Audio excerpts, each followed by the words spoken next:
Greetings, everyone. Angrade here. We have another round of tournament replays. Round 8, Hotdog versus Dragonstar. My co-host is Oreo. What's up, guys? And so, let's go ahead and get started. Are you familiar with any of these two players? Um, a little bit with each of them. I know Dragonstar is kind of new to the AoE3 scene. I think he's a AoE2 player, and I've played with Hotdog a couple times. So we'll see what we have in store here. Sounds good. So, let's go ahead and get started. Oh, spawn the right side, bottom right side as the red coats. We have Dragonstar, and spawn top and left side as the blue Indians. We have Hotdog, who's going by the gamer tag Gunkus. Gunkus. I don't know how to pronounce it. Grunkus. I tend to butcher names quite well enough to be fit on somebody's plate. It is a hybrid map. Do you think this is going to be more of a water-focused game, or do you think it's going to be more of a land-focused game? I think you kind of have to play water on this map with how many points there are with how close the water is to like the edge of the map. It makes it really hard to not play water. Yep.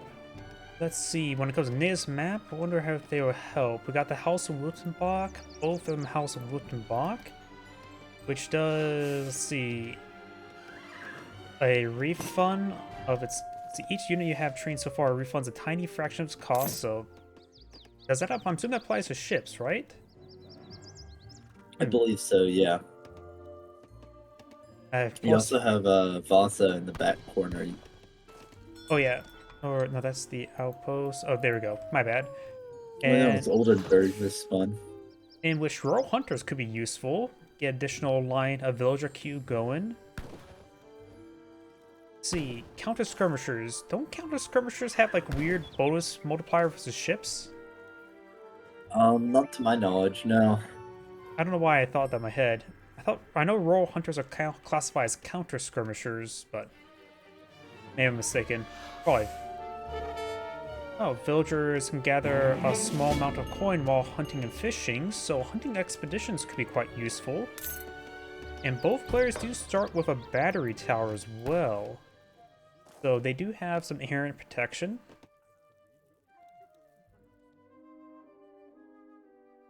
Not super familiar with this map myself. Yeah, there's usually some big treasures that spawn in the middle and then on those two islands. So you saw there's 100 food, and then sometimes there'll be like 75 food, 100 XP, that type of stuff right there in the middle. You can get a stray dog here. Who doesn't want a free dog? Yeah, not actually too many treasures, but like you said, they are higher valued, but not too many of them. Yeah, it's kind of a weird map. Um, to see a villager coming forward, probably going to be a forward aggro. Yep, let's see. I got Blue's villager here. I don't see any from Red. Yep, that's just the battery tower. And looks like Blue will be taking out these local doggos and steal their abandoned stretcher, because they probably need it in the near future. Are you even enough room here to place an aggro? I guess there's just barely enough. It does. In fact, If the go ahead. it's not building. It looks like maybe the treasure's blocking it. I'm not sure I think what's. that explorer walked over it when he was trying to build it, and then it bugged out. Yep, now he's Yep. getting it down. Yep. Hunting dogs being researched by the British. He has a deck available, the 1v1 sea deck. Let's see. We got the caravels and frigate. A fort could be useful to help protect the sea, as well as protect land. Apparently, your Can't audio is muted. audio. Okay. Let's see. Can't hear me. Uh,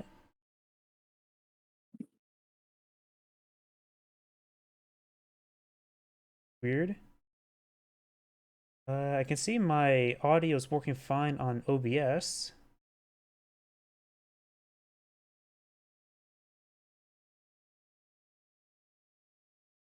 But I'll just make sure this is set to all. Yeah, Grunk is saying he doesn't think India is a great play on this map. Yeah, I agree because good players. I mean, especially if you go aggro, because good players are just going to be in the center here, and there's really only 2 spots that you can aggro. So All right, can you just guys? stand on this. My apologies. Can they hear me now?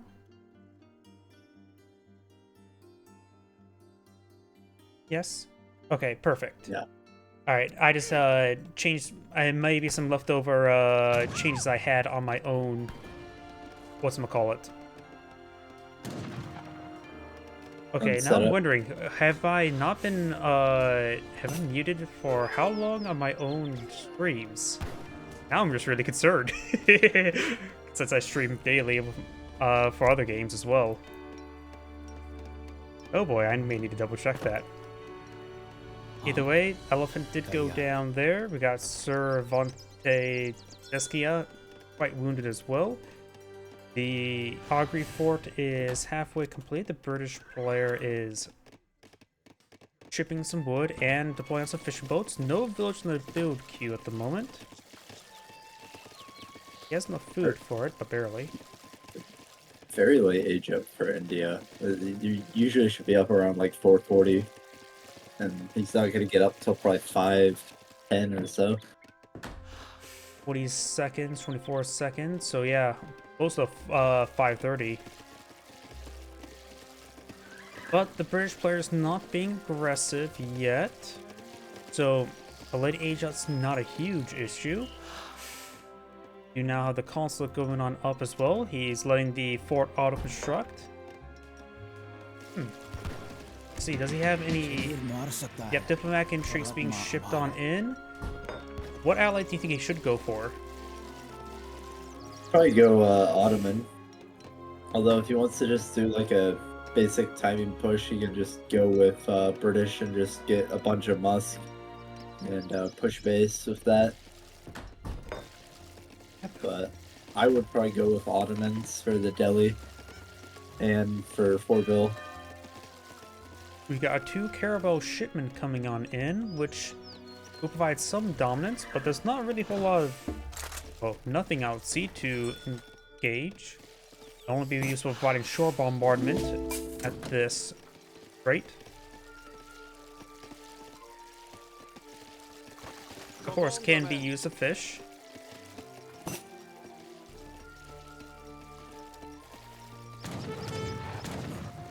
Yeah, he did go British allies, so probably just gonna see like a 16 Musk push here. Yep, got Sorry, Musk. 21. C4 shipment, C4 queued up, 6 musketeers. British player currently deploying out a collecting himself block quite a bit of wood. He may be going super greedy, going fishing ships and perhaps a manor boom. Does not have Virginia company. But does need some longbowmen or musketeers. We've got a couple longbowmen being deployed on out. He may need to divert some of these villagers off to food, because I think he just did. And now the market is under fire.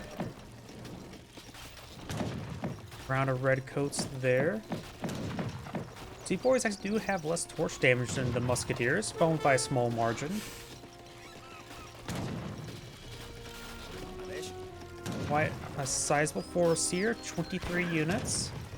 We got 5 longbowmen on the field, got a shipment of longbowmen. You can probably sort of queue another longbowman. Market does go down, so you better make sure. Using those caravels this whole time. Oh yeah, the caravels could provide a bit of short bomb right there, at least in the straight. Slow him down a little bit. There's a longbowman. He needs some militia. Does not have enough coin for it. Brahmin coming forward to draw some fire.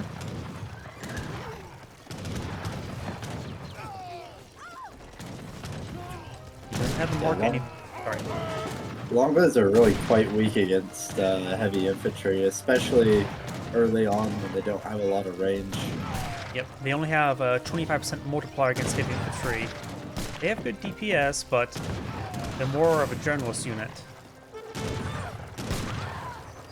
Yeah, I think it's better to just go Musk into it, which is kind of counterintuitive, but your longbow really don't trade well at all. That caravel coming over now, but it's a little too late. Yep, you can gauge these guys here. Now got around on camels, the sours. There's a militia.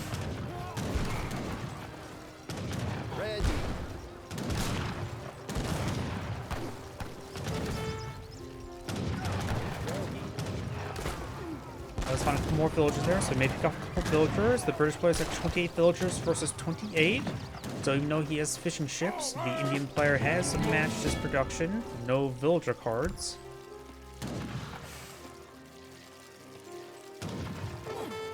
Yeah, and you got to think too, like, British's eco's been idled here for a long time as well. Oh yeah. He's out of wood as well as coin. Gurkhas does get intercepted. I feel me stronger now. And oh, there's actually a market back here. Yes, I think diverted some of his fishing boats onto some whales. Nope, there's just these villagers collecting up here. If he can't maintain a wood income, he could try putting some of the fishing boats on the whales to get some gold income to get some musketeers. But right now, he's just not in a good position whatsoever.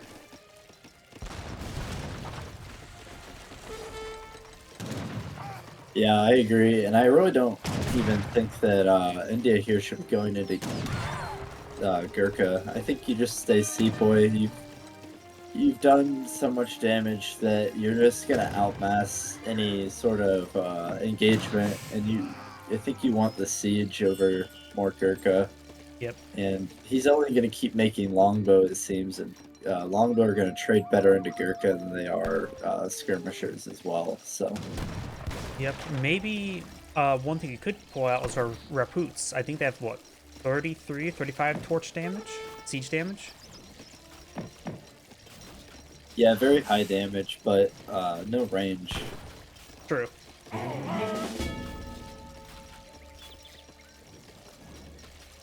Another round of longbowmen. British players shipping in some wood. Probably I best think thing. if you are gonna commit into longbows, you need to be utilizing walls to make your base a lot more defensive. So those longbows can't win in a stand-up fight against the Sepoy. Not in these numbers, at least. That, or like we mentioned beforehand, having the caravels here earlier would have been better, since it would effectively be a wall, or at least soften up anything that advances forward. Looks like the Indian player's aggression has subsided. It's going for more sepoys. He has a lot of coins stored on up.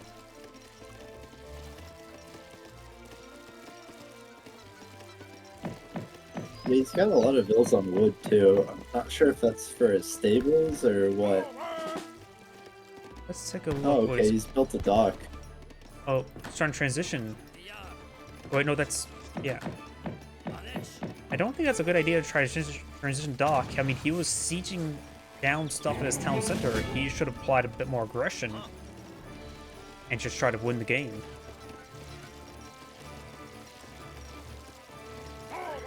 Yeah, I think he's just trying to get a third caravel out here so he can push water, but the problem is on this map, that tower that you spawn with makes it really difficult to actually take down dogs. Yes. I've got a free shot there.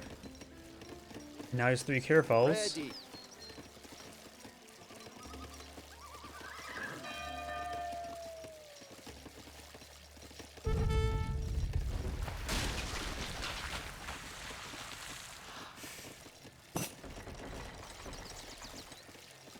There's also the improved wood trickle. The foreign lodging has been shipped on in.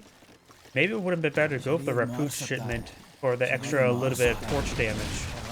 But like I said, I think he should have been a bit more aggressive than try to transition to caravels. But either way, he's starting to gun down some of the British units now. There's conscription plotting the field, but the militiamen are a little bit not standing and shooting. It's interesting that he even has that in his deck. That's a rare card to see for British. Yep. Maybe just a sort of emergency card. Oh, it's gonna be useful now.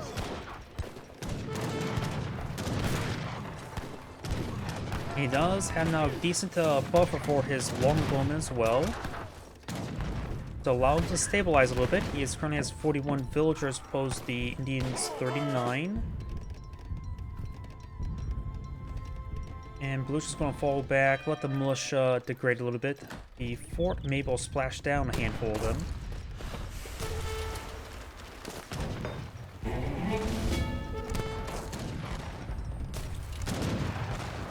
The Explorer does go down there. Caravels engaging the dock.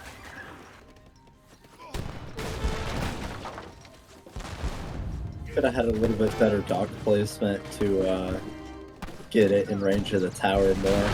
Yep, put it around here, around on both sides. Either way, Blue's caravels push forward. The militia down to 1 health, so it can easily be splashed down.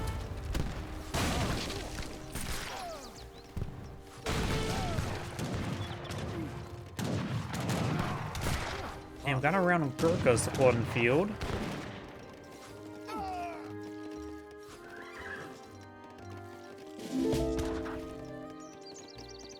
Another caravel being put out by Blue, as well as some more sepoys.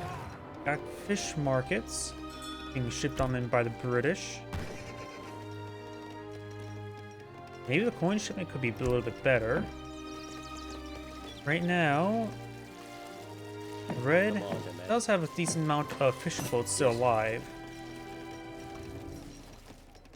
Yeah, I'd like to see Blue being a little bit more active with his caravels and scouting along the coastline. You should know too that he hasn't destroyed all the fishing ships. You do see him now coming down, so we'll see those. And not to mention, none of these fishing boats are wounded, so he knows he's gotten damage on them. He knows they exist. But yep, now he's going to be gauging. Dock course going to be garrison. Has 100 damage shot there, 3 attack speed, which is the same as the battery tower.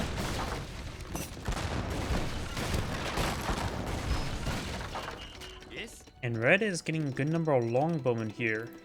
Ready. Maybe a large round of sours wouldn't be half bad. Yeah, I'd like to just see India Age here and just push with Maha. I think he wins. He's bringing in Desert Terror at the moment.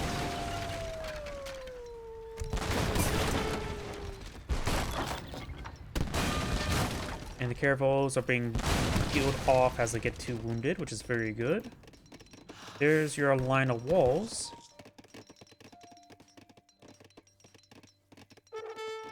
And the Indian player right now has no villager queue at the moment. Not sure how long it's been like that. The British player's not queuing up any villagers either. So it's 53 versus 46. The British player has shipped in some economic cards. At least one. While the Indian player does have both his wood trickles going. So, hard to say whose economy is better, but I think the British economy is overall better at the moment. Was it 53 to what for India? 48. Just got a couple more from somewhere. It's about even. The wood trickles are like about 5 villagers, I think. The big one's like Yeah, that's I want to 5. say 4 or 5, and the small one's another 1.5 or 2 or something like that. 2. Yep, the base collection rate is 0.5, so along with like first level wood collections 5.5, so or 0.55. Did Red build more caravels? Red has a pair of caravels. Blue has a number of caravels in the field as well. So both sides are producing ships, large round sepoys, and imperial bureaucracy. And now we've got schooners. He's not really need to build fishing boats at the moment. He needs to build combat ships, so I don't think that's a great idea. Yeah, I think you should cancel that. Looks like he's about to age anyway. 2 Falcons or 1 frigate is a much better shipment. So don't play adventurer.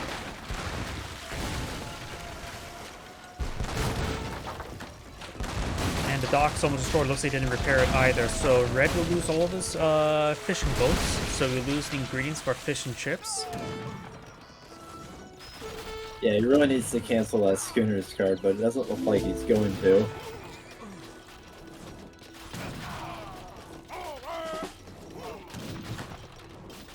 Commandment. Longbowmen are in a good position, but now I got a round of sours. More sours here. Indian players bring in cavalry combat, or camel attack, I mean.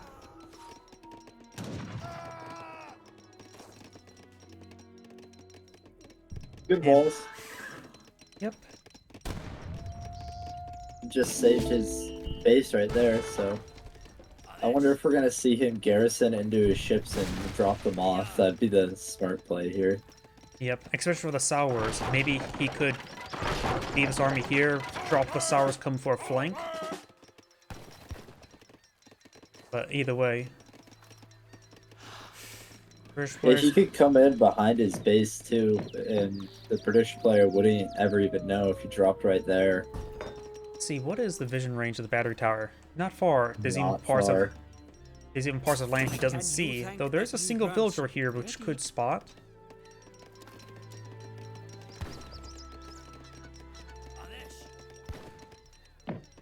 Looks like he's going for that, so... Yep.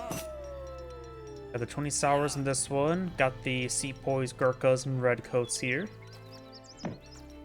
More Gurkhas been put on field, as well as some sours. Or how we pronounce it.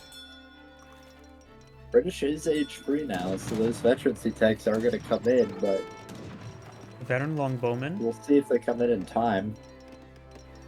in which he doesn't have a whole lot of musketeers, let alone or pikemen, to stop the sours. I think he has a critical mass of cavalry at the moment. Veteran musketeers, I don't think that's useful at the moment. I think he should go for pikemen. And taking time to destroy the battery is probably not that useful. Gives Red some time to breathe. He's going for some dragoons. Yeah, I really think you needed to just cram it in there, but it does look like I think he wins this fight anyway, but... He doesn't have militia nor conscription available.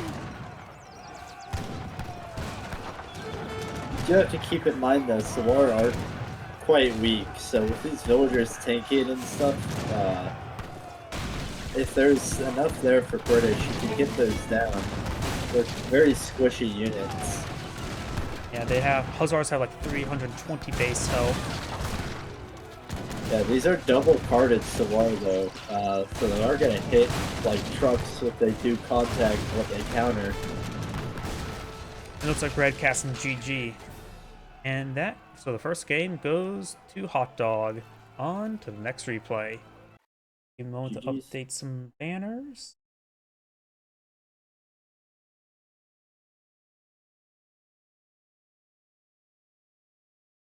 Right? Nope.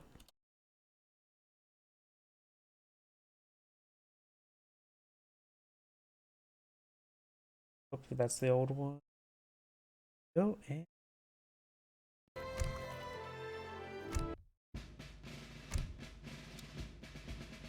now on to game number 2, which I have. Where is it? Right there.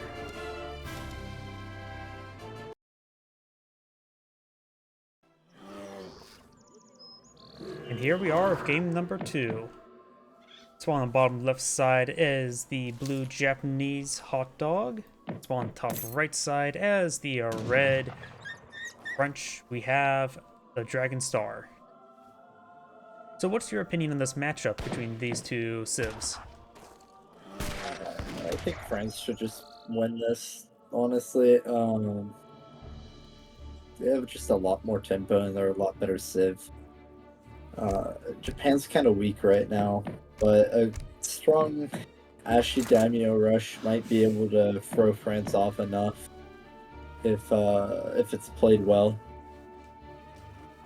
Alright, and what do you think, let's see, Nuka settlement, that's probably not going to be useful. It actually could be pretty useful. France has really nice natives. You could see a Nootka Clubman Rush, potentially. Let's see, how strong are they? I can never really remember all the names off the top of my head. Compared to the pikemen. They're pretty good. They are better than pikemen for sure, and I believe they're... I don't think they're faster. I think they're same speed, but they are very good, especially for their cost.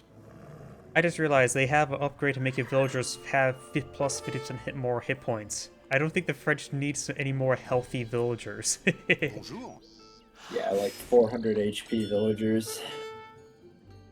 I wonder if there's some sort of revolt play along the Nukta that can be really stupid with the French. Like, I think, what, the Canada gets, like... It's French Revolution that gives their villagers stronger fighting ability. I thought Canada as well, but I could be Canada mistaken. is the native revolt. Got it. So yeah, there could be some really stupid play with that involving the Nukta.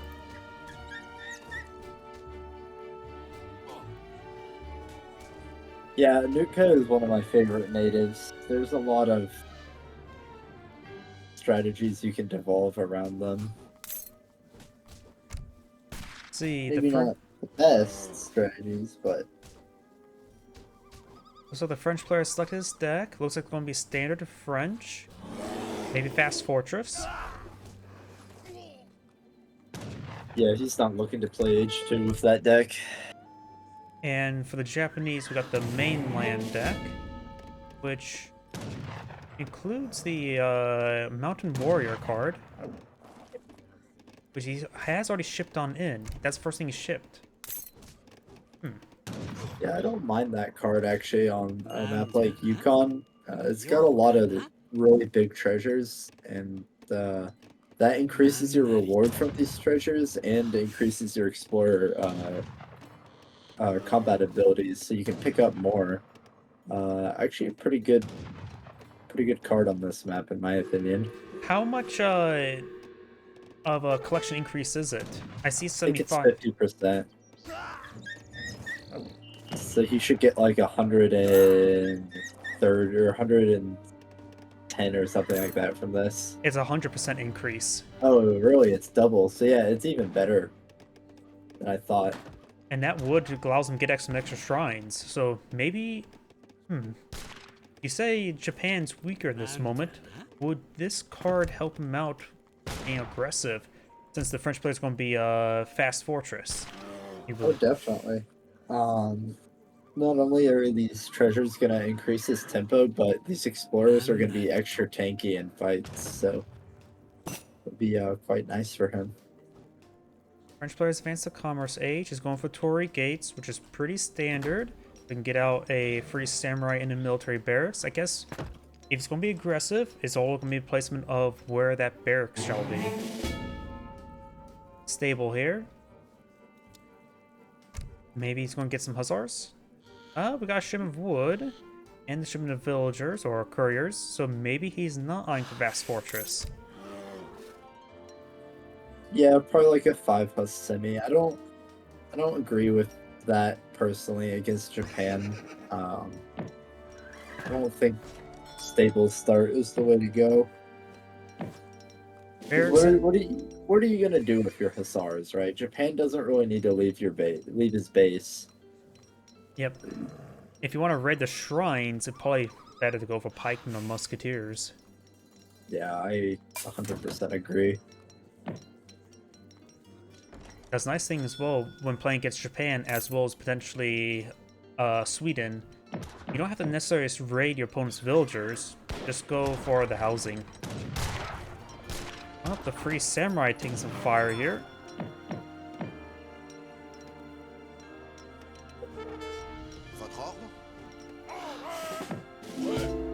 The Hussars can... yeah, that samurai's very wounded, so won't be able to defend himself. Yeah, kind of unfortunate to lose that samurai. You don't really. I mean, I know it's just one samurai, but you don't really want to lose. Don't really want to lose that unit because he can do a lot of scouting or sieging on the side of the map while you're pressuring the base. He could be sieging the TP on the top side while Hotdog pushes with these Ashy here, and France probably won't even notice. And he is quite high siege. I think he has like 70 siege or something like that. So he'll take it down pretty quickly just by himself. Yep. After all, the samurai is basically a halberdier, 2 population halberdier, if I remember correctly. Yep. Now got more villagers times 4 times 2 villagers. And he has his shrines being pulled on the field, so it looks like the Japanese players eyeing for some eco. Bazaars moving around. They may snipe a shrine wagon? Nope, they won't. Or Unlikely. there's 3 shrines there. That's a little bit too much. He probably should put the second one over here. I saw a shrine wagon going to this bison.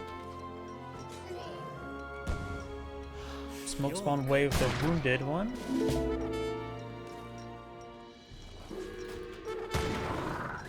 Now, taking off these polar bears will give him 200 wood.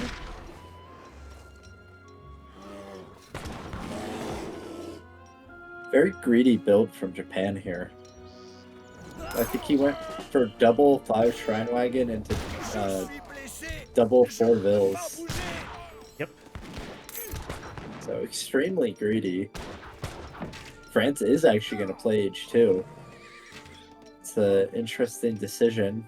Japan's one of the, I think, better civs in H2 as the game goes on.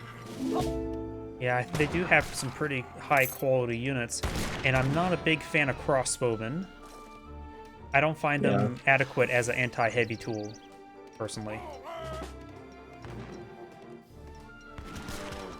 Yeah, I think crossbow in the Ashy is not something you want to sustain very long. We do now have the Daimyo Mototada being pulled in the field. Crossbowman backing off from the Oshigaru Musketeers. And got just a large amount of Musketeers, so that early eco is going to be converted into an H2 army. And France is playing along with it.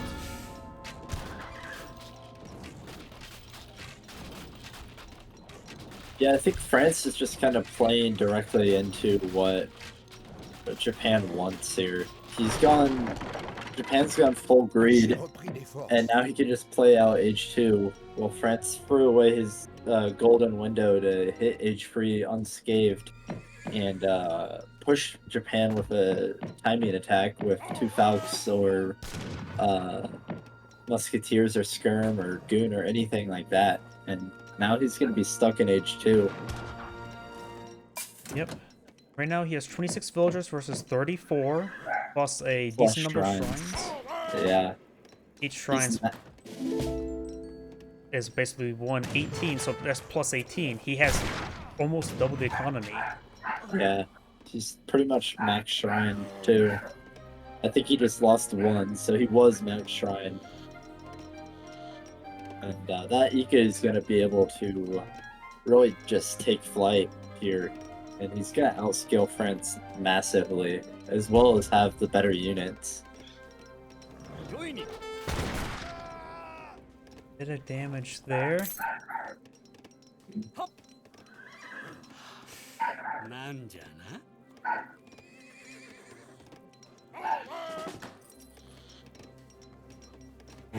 Market going on up. He has 400 export. We do now the Colin Slit. What ally do you want to see from the Japanese player?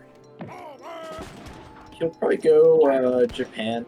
He'll probably ally with Japan. He could ally Dutch and get the bank, or you can get Spain and get some of their upgrades. It's his oyster at this point.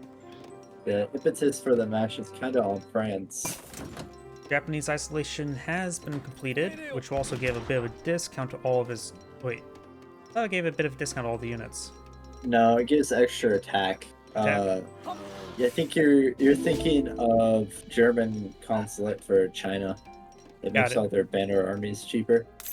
It's hard for me to memorize all this stuff, but right now, the increased damage, they're doing a staggering 28 damage per shot, while crossbowmen against them only do 20.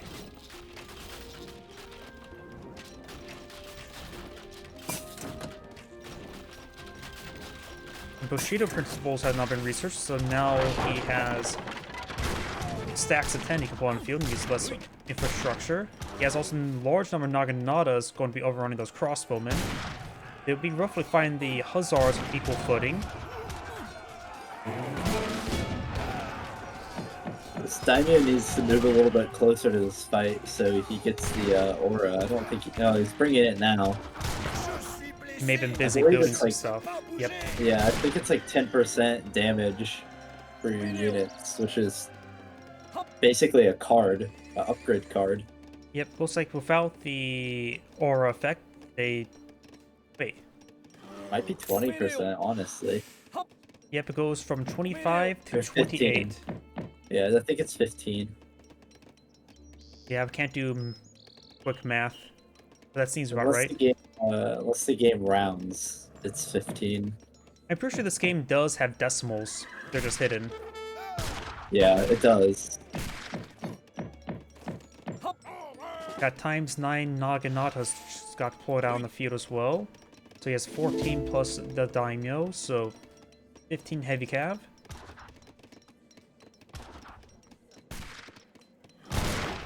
And overall, I just like Blue's army is much better. He has a counter to the crossbowmen, and Hussars and Naginata Riders are equal. And looks like the French player backed out of the game. Yeah, I mean, he can just walk on top of Red's army and win. Actually, are surprisingly decent in hand combat against like crossbows or other musketeer units. A nice early 2-game lead in a game where you thought the Japanese player would lose by default, so... Should be very helpful. And here we are with game number 3. In top left side, we do have the blue Russians, Hotdog, and spawn on the bottom right side as the red Chinese, we have Dragonstar.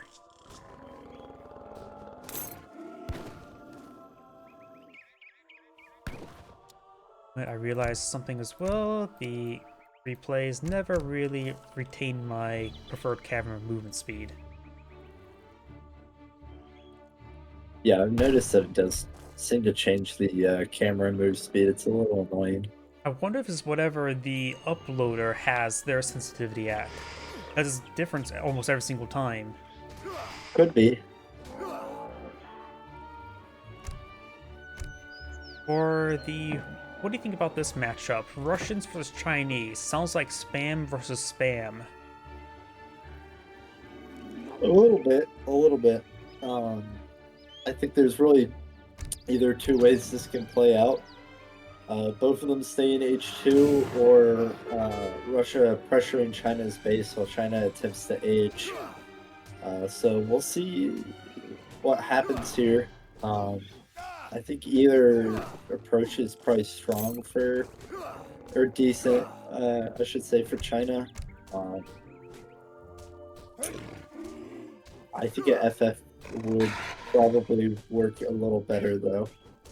It does lose his disciple, which is a little unfortunate. Yep, but does get 120 coin, which is quite significant. Yeah, not sure why he's necessarily going for 120 coin immediately. Doesn't really help China all that much, unless he started market for some reason. He might have. Let's see, the Russian deck. Looks like he can either go for aggression or for fast fortress. Based on his deck. A lot of military cards, some economic cards. Chinese does have the Year of the Goat. What's your opinion about Year of the Goat for the Chinese? Getting 2 goats per village in town center.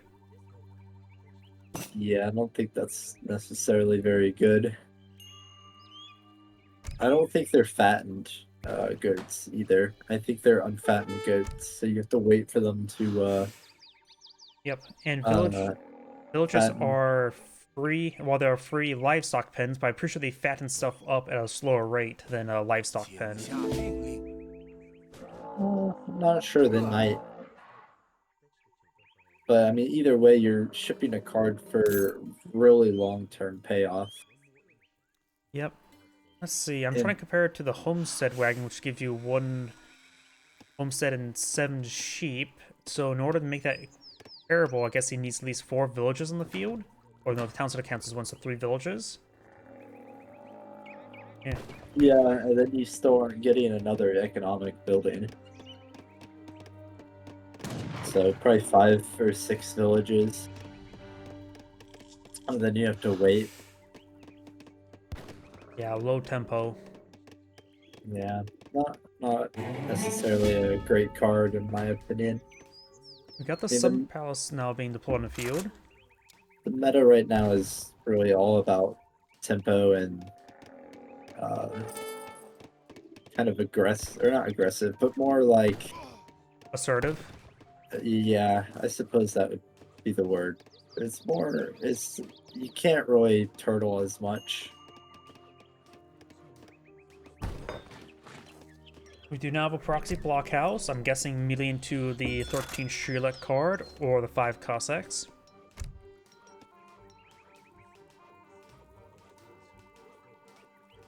Hunting dogs being researched. In H2, probably Step Riders. If he scouts out the blockhouse, Step Riders probably the best option. They would be reasonable versus the Cossacks, and of course effective versus Strelets. Russian players going for wood, not for the Strelets. Oh, going for recruits.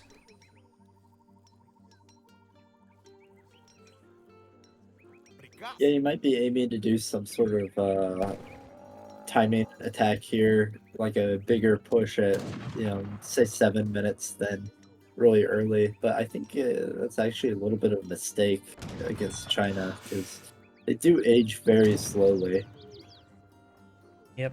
If he would have gone, he could have been a timing window. Well, that he could have, by the time the blockhouse was being built, queued up the 13 Strelets, and he probably could get Strelets on the Chinese front door before he even aged up. Yeah, or ship 5 Cossack immediately, and then follow with like 20 Strelets. We got the round Step Riders. Got a Shim of Coin for the Russian, so maybe he's eyeing for going to Fortress, not necessarily fast Fortress, but a Fortress. More than likely, I think he's just going to use it to mass recruits. Готов. He's got double blockhouse down. He's shipping 700 coin. He's more than likely just gonna mass recruits, maybe even add a stables and get some Cossack in there as well. I see. Oh, Step Riders charge by 4. They will find the 1 villager. What does get in the, or 2 villagers get inside the blockhouse?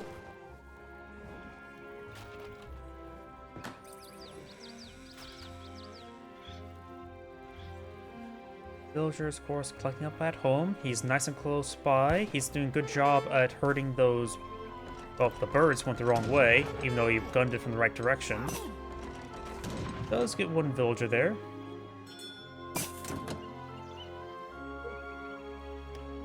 Приказ. Only 2 recruits remaining. Another round of 5 recruits.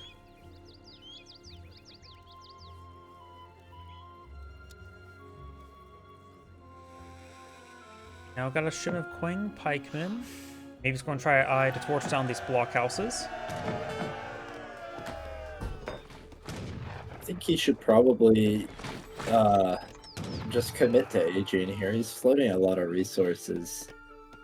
I think you just ship 700 coin instead, and you put like 8 mils on your wonder and pray. Got now a shipment of Cossacks and more recruits. Готов. There's currently 10 recruits. Let's see, it was not the Summer Palace, but the, what was the landmark? Confucian Academy. Yeah, that provides arquebusts. Yeah, you get 8 when you age up, and then it also gives you a flying crow like every 2 or 3 minutes. Right now, I think the arquebus aging up would be very useful at the moment. He does bring out the sentries, not the irregulars. While just trying to stall out. I think that was a possible mistake, or he didn't know which minute it was for the ranged ones. It's the one with the funny hats. Yeah, from my understanding, he's solely a Brits player, so this tournament format isn't the greatest for him. They gotta learn somewhere. And Chinese player does have 11 idle villagers inside the town center. Separators get gunned down almost immediately.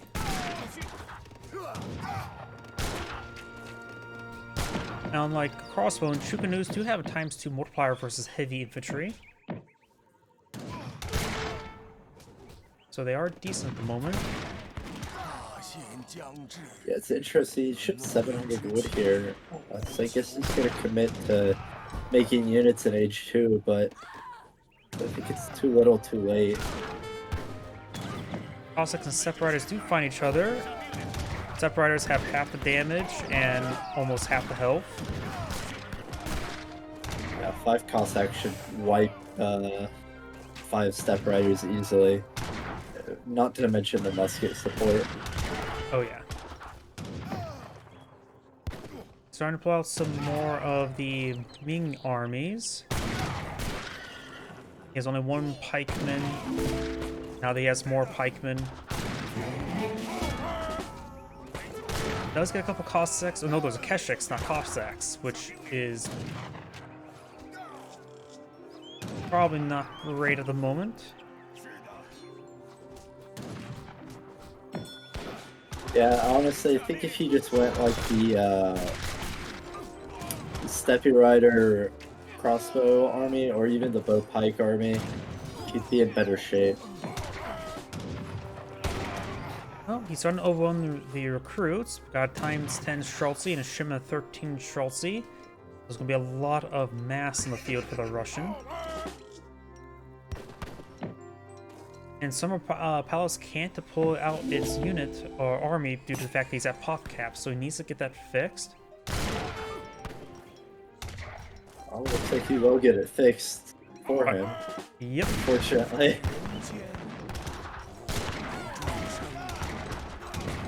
He has an army here, but so does the Russian. And overall, Shrilets are going to be very useful in this army right now. This fighting against heavy infantry and light cavalry. One of the few times I ever said Shrilets going to be very useful. Yeah. Just I think a little bit questionable army comp here for China. I really don't like the decision to make 2 batches of, I believe it's the Ming army with the pikemen and Keshik back to back. There really wasn't that much cav on the field at that point, and it was really just muskets. Looks like, You don't need that much anti-cav. looks like the Russian player had his military shipment back at home. So that's why the 13 Shrilets were not in the army, but now they're here.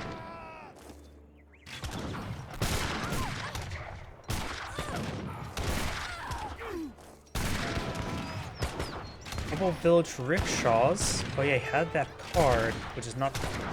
can be okay. They're 180, but still not a really great value of a card. Yeah, that's like H1 shipment value. And it's available in H2, yeah. That's basically, if you round up 400 wood, where you don't have to take time to build.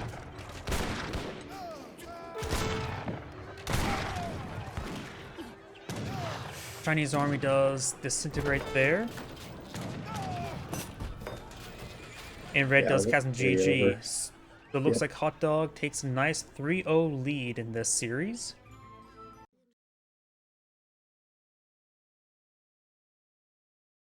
On to game number 4. Yeah, tournament format can be pretty rough if you only know one civ well. Yep. And also sort of depends on the type of tournament. I know in some other tournaments I used to watch in the past, sometimes if you feel like you're going to lose the game, you just quit early so you don't save so you can stay fresh and ready for the next game, rather than try to make a prolonged loss. And here we are with game number 4. On the right side as the red Aztecs, we have Hotdog. On the left side as the red Swede, we have Dragonstar. So what do you think about this matchup? This is a matchup that really emphasized why I don't really play 1v1 anymore, because there's literally nothing Sweden could do in this matchup to win against the timing push that Aztec has with the Javelineers. The Aztec player really has to try to lose this game. It is extremely one-sided. When it comes to the Swede, he's already selected a deck, which we got the Fallon Mine card here.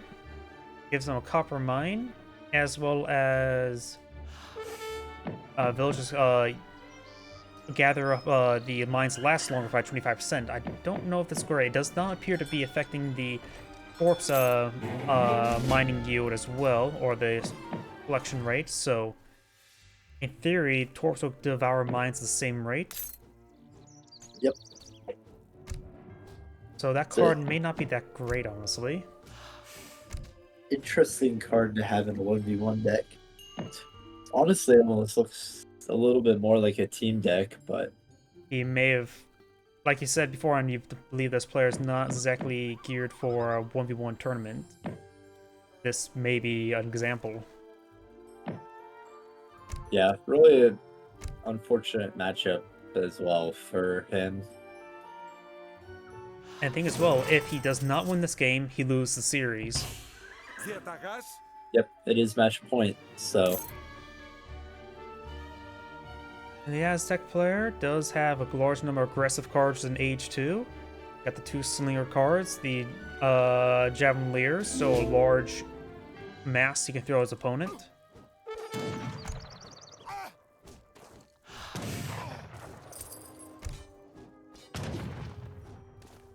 I wonder if you'll use... probably not.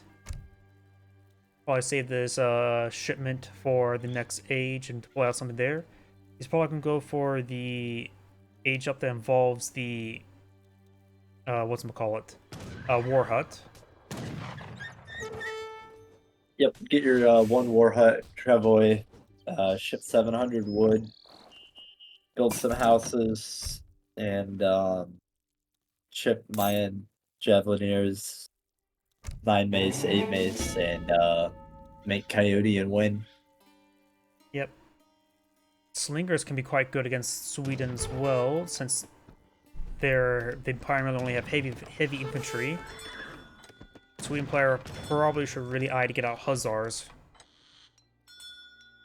Yeah, leather cannons actually can be decent if you somehow get up to the point where you can get a mass and protect them, but it usually never gets that far because, like I said, the timing push is extremely hard to hold in general, but near impossible for Sweden to hold. The Elder, isn't that the age up that involves Skull Knights, or am I thinking that as a different age up? No, I think that's just the War Hut? it might be. But I think that's just the War Hut. Got the Governor. Wood chopping upgrade. Probably going for economic upgrades. Probably not that useful against somebody you know who's going to rush. You need to save those resources sorted out and get a military force out immediately.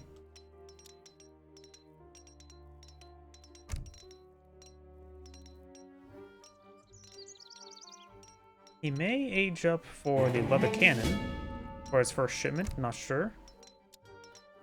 Guess we'll have to wait and see. And second player has both shipments available. Yep, it's the Warhead Travis. Yep. I always forget the exact name of all the politicians or council or whatever each civilization calls it, because I'm most like, oh, it's that one that does that effect rather than the name of it. Yeah, it's hard to memorize all of it. There's so many, for so many civs, they all can do different things. We got the whole, Logistician is different for every civ, I believe, as well. So we got the Hochland Javeliers being deployed on Alt. First the wood, so you've made a pretty good prediction.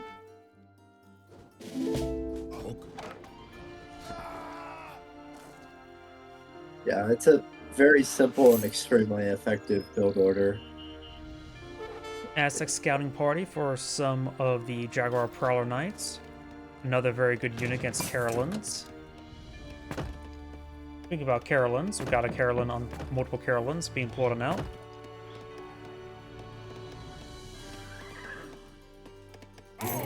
Yeah, Swede, they don't really have... I'm just thinking, they don't really have anything to really counter this. Jaguar Prowler Knights do great bonus damage versus Cavalry, so does Hochland Javeliers. Ich Majestät. Though Carolines do have good base melee damage. Yeah, they are very good in melee, to be fair, but they don't have any multipliers against Cav and melee. Is an interesting thing to note. Yep. They do have bonus damage at range. They're a weird unit, to say the least. Blueberries being brought in, that is going to be the exact wrong choice. At this one time, leather cannon or pikemen would both be useful.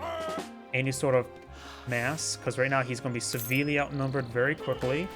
Jaguar Prowler Knights do have great torch damage at 36. And Javeliers have good torch damage as well. Yeah, I think you gotta ship leather cannons here and wall really well. I think it's doesn't going greedy. have There's evil. quite a bit of wood, sort of. Plus the wood Yeah. reflection. You try Yeah, to it eco doesn't- boom. Doesn't really look like Aztec went for Coyote. He's just gonna go for a lot of mace too. So this leather cannon will be even more effective than normal. But not going for those yet. Just shipping them now, but I think it's a little late. Yep.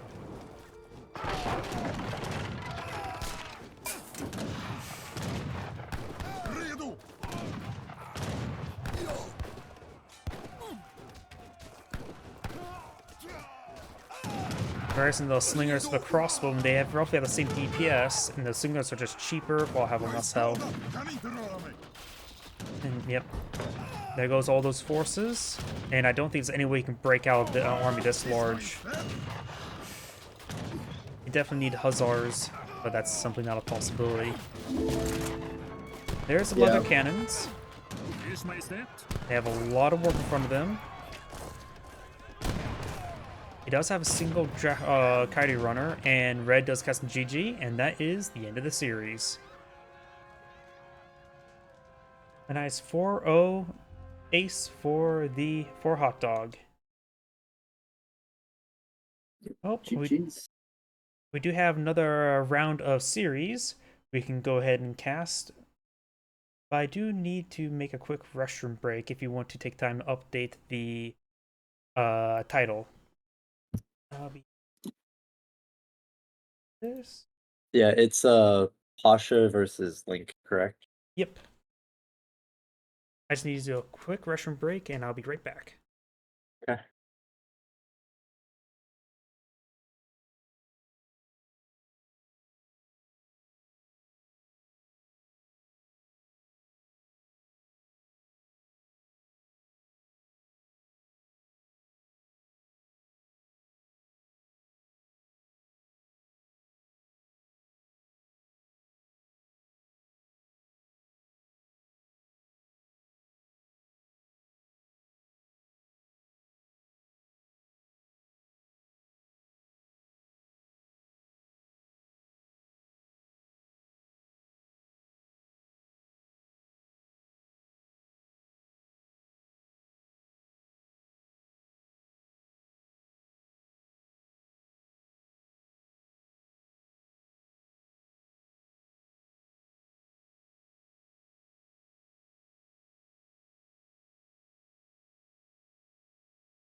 My apologies, I am back.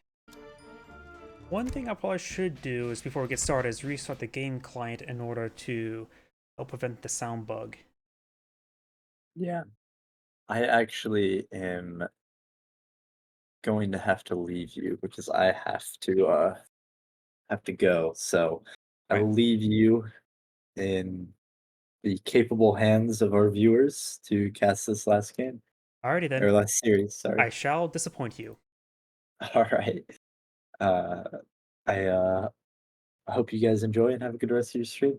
Alright, thanks for coming. Yep. Thank you. My apologies, everyone. Just give me a moment to reboot the game because I'm just afraid of the sound bug happening in the middle of the series and sort of ruin the momentum, and there's just a good stopping point.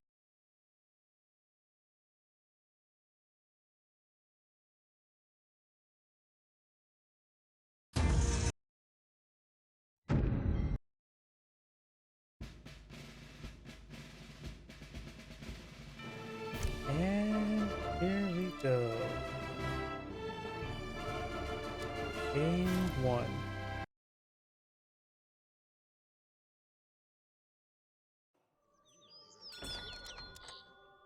Oh boy, that's quite sensitive, and let's get started.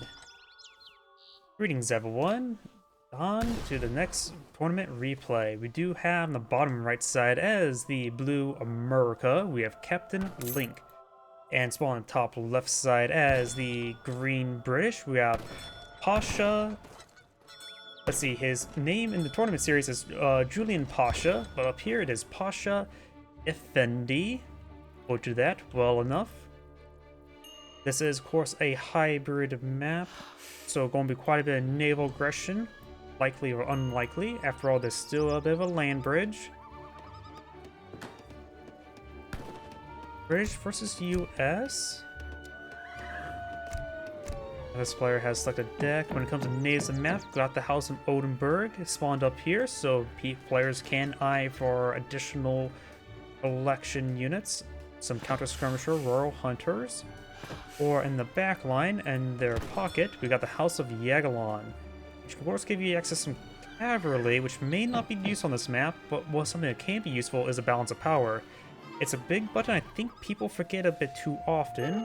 One way to convert all of your resources to the other ones.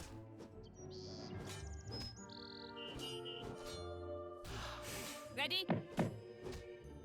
We got the lady named Frank stabbing the marauding musketeer to steal his pamphlet, showing a mixed pike and shot formation.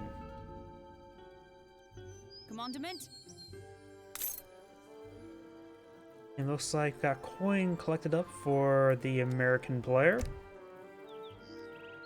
Round of villagers, so we got the Radiant Brits deck. A very enlightening deck, I guess. It doesn't appear to be... Definitely got a lot of military cards here. Only the Longbowmen. Potentially Grenadiers, potentially Cavalry hit points, potentially Fast Fortress. You generally only minimum need the coin shipment for Fast Fortress, in my opinion. So a lot of things he can do. He does have the caravels and the frigate. Neither side has deployed out any fishing boat, so neither side want any fish for their ships.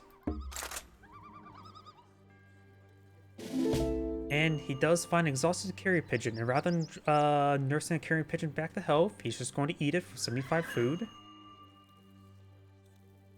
Also, the more you think about some of these treasures on the map, an exhausted carrying pigeon giving you 75 food. You just don't want messaging. You just want food. Yes. Oh, we got the General Moon Man Link Skywalker for Captain Link. Ready? British player is aging up with the Governor, and the US player has selected a deck involving the Advanced Saloon. So we got a mercenary deck on the water map. Got sloops, recruit, Milliman, and the frigate card. I have no idea how to make this deck. We got the Scottish Immigrants, which does give you one Highlander for each saloon, meeting house, and trading post. And he has 3 trading posts in the field. Huh. Don't usually see, like, oh, we do have Chinese immigrants. He's aging up with Pennsylvania. Which does give him the meeting house stuff, so not the naval, which was what, New Hampshire? So looks like the US players going to try to close the game nice and early with some mercenaries. British players not going for water either, so choke points. Longbowmen could be useful on a choke point if you get a number of British Grenadiers to hold back any sort of aggression. Looks like he will kill off this local doggo, stealing his broken wing of a Polish Hussar, so the local doggo will not be able to repair that up to wear into combat.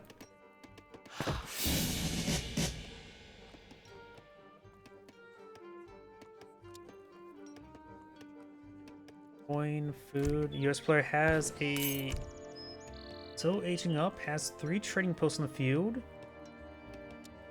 British players shipping of wood, maybe for longbowmen, maybe I'm for a bit of manners. He has 7 villagers on wood, 7 villagers on food, 3 on coin. US players bring in the Arkansas post, 3 trading posts. I think it's going to do some sort of timing attack for the Scottish immigrants. He's immediately also bring in the Philadelphia Meeting Convention, which will of course give him 1 meeting house and plus 1 build capacity for meeting house. Trading posts. So I can see 1, 2, and 3. We got an outpost here. Wait, can a trading post wagon deploy next to on the opponent's banner if he's maintaining control over it? Pikeman here of the British, he's trying to torch it down. He may need to pull out the Scottish immigrants sooner rather than later. We got a round of Hussars brought up by the US player, which is not going to be too particularly good at this moment. Does he have any Minutemen? Doesn't appear to be. One for the Chinese immigrants with that button.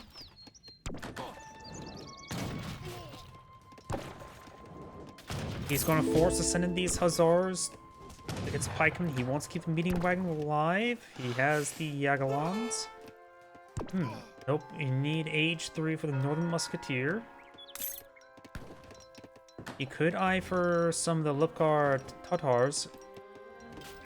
Help provide aggression up here. Hussars do find a handful of pikemen. Great peel back. He sees which one they were targeting down, pulls that one, and now he's fighting someone who is, how to put it? That's something you could do against AI in some games. So great peel there. He won a fight he should not have won. Got a couple musketeers here. Here comes Scottish immigrants. This will give him 8 Highlanders. That is a lot of Scotsmen.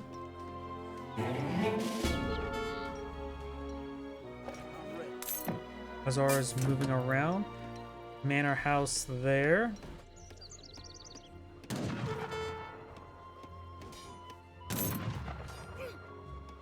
Settler taking some damage.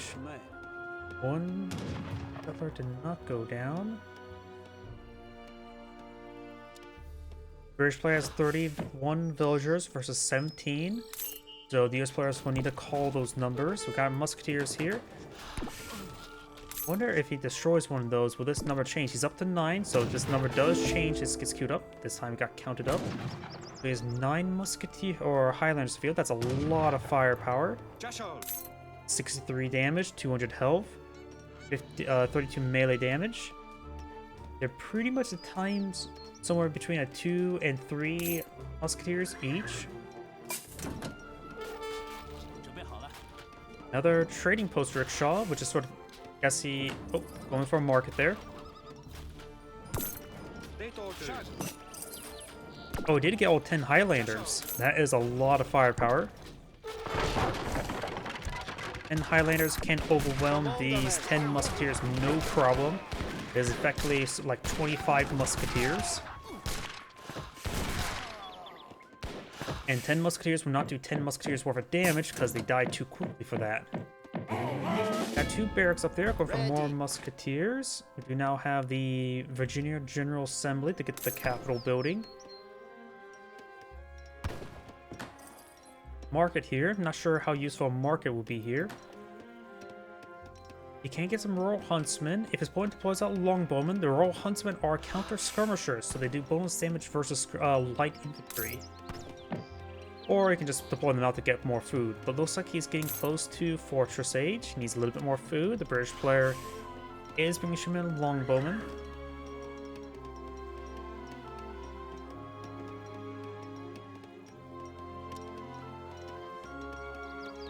He's aged up to Maryland, which I think is a naval state. I actually don't think I've really seen Maryland deployed all too often.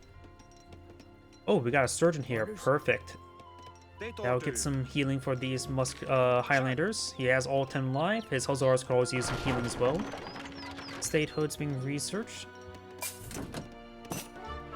And there's a hot air balloon. Very, very nice. Auftrag?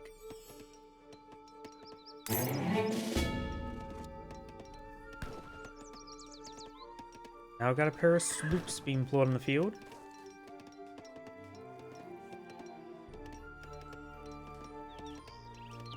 Ja.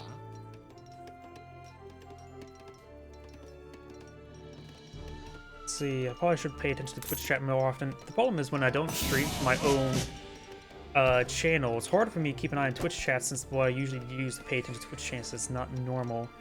Let's see. I see one where the map pool... There is a map pool, but I don't have that off the top of my head.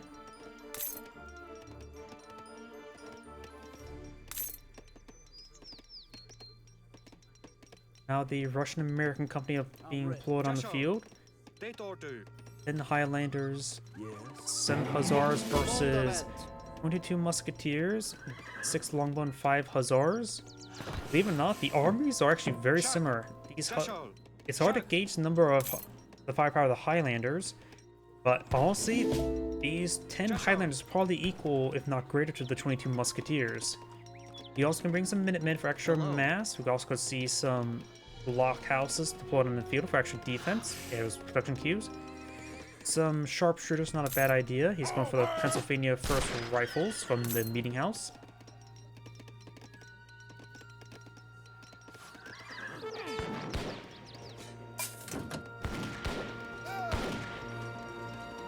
Arming Cavalry does go down there.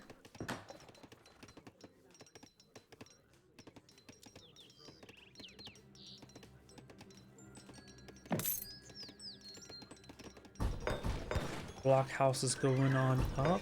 Here comes some Minuteman. Blockhouses provide some fire support. And plus, he'll give some bonus interest to these nearby Hussars. Hussars trying to creep around to the Longbowmen. Sharpshooters find a way. Highlanders engaging the Hussars, so those Hussars are not going to accomplish too much. Blues Hussars will engage the Longbowmen. And we've got the Sharpshooters and the Highlanders push way forward.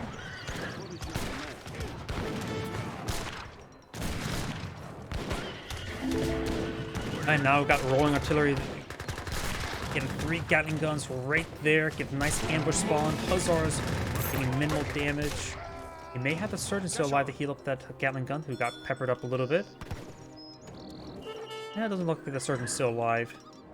We do now have the Cheapskate. Chesapeake, not Cheapskate. Chesapeake Oyster Pirates.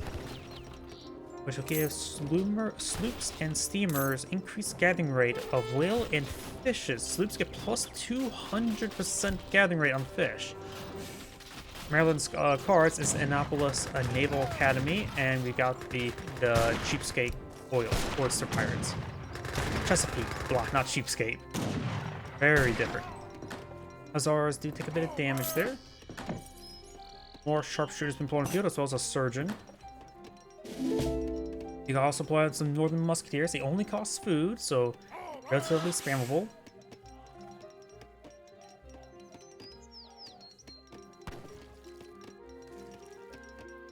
He also does have access to balance of power, which is something that I think people forget. You can utilize that to equalize the food and the other resources. Now the hot air balloon. Not sure what got gunned down there. Oh, that was the treasure. Roof Rabbit being claimed. For some reason I thought he somehow gunned down one like these guardsmen.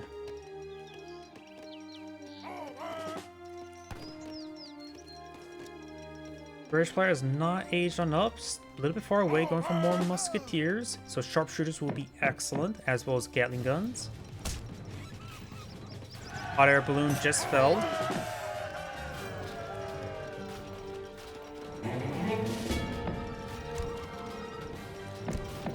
British player's going for cavalry combat.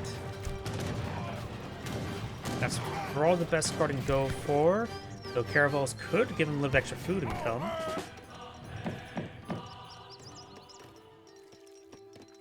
And the trading post has been saved. We got now some sloops being brought on in. What is your command? Carbon cavalry being employed on the field. He's trying to go for the US version of Gurmscoon. Sharpshooter, carbon cavalry.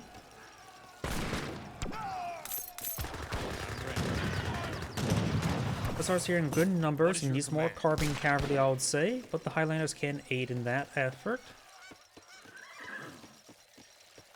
Right now the US player has 92, 96 population versus 123. More musketeers on the build queue.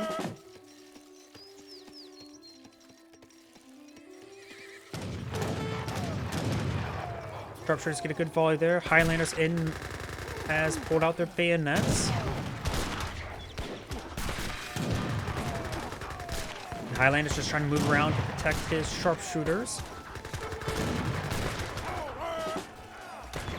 Now he's forcing gates of sharpshooters and melee. We've got some northern musketeers in the field as well.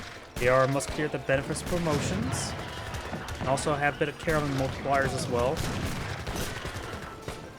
And green casts in GG. So the first game goes off to blue. On to game number 2. I probably should update the code. This one, right? Nope.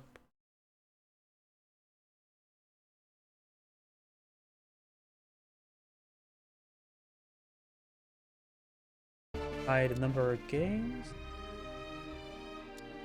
And game number 2.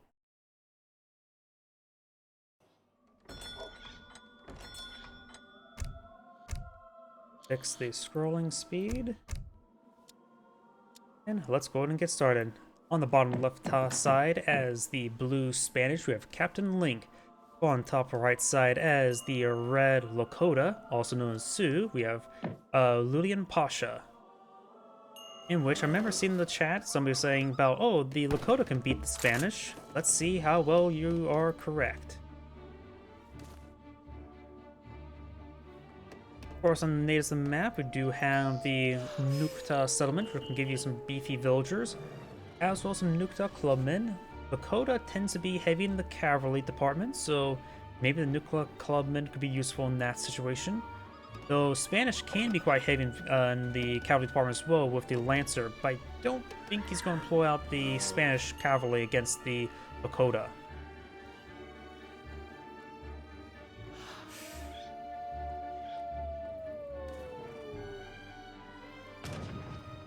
And let's see. It says, because Spain cannot go Lancer, Rod, Cannon versus Lakota. So hopefully that prediction is correct or incorrect. 1 to 3. Got the Explorer named Amigo, and more importantly, the Doggo named Guapo. When the local doggos do go down there, we'll steal their tin, 150 coin. This map is filled with high value treasures. There's also a scout here. Spanish player has selected a deck. We got the beginner deck. Who's the Sheep and Homestead wagon? We got a large number of cavalry cards here, and I don't believe that's going to be great unless you go for more of a Dragoon composition. Well, it'd be a bad idea to go for Lancers. Hussars should be, well, Hussars should be a bit more reasonable than Lancers. I assume the Lakota is going for cavalry as well. Team Falconet.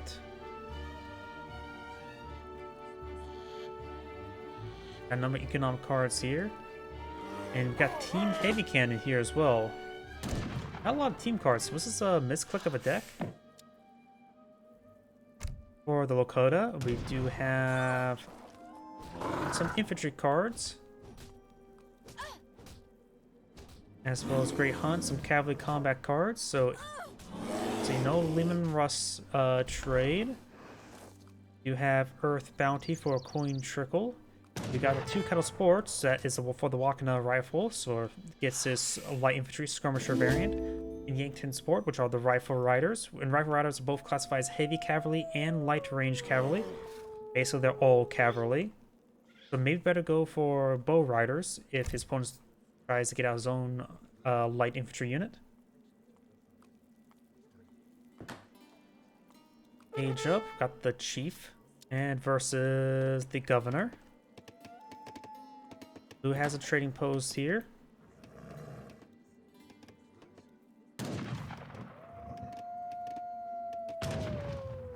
Gotten 2 doggos here. We got Largo to go along with Guapo.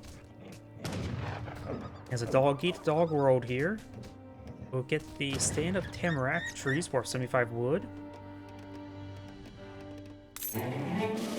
Crazy horse, looks like a randomly generated explorer name.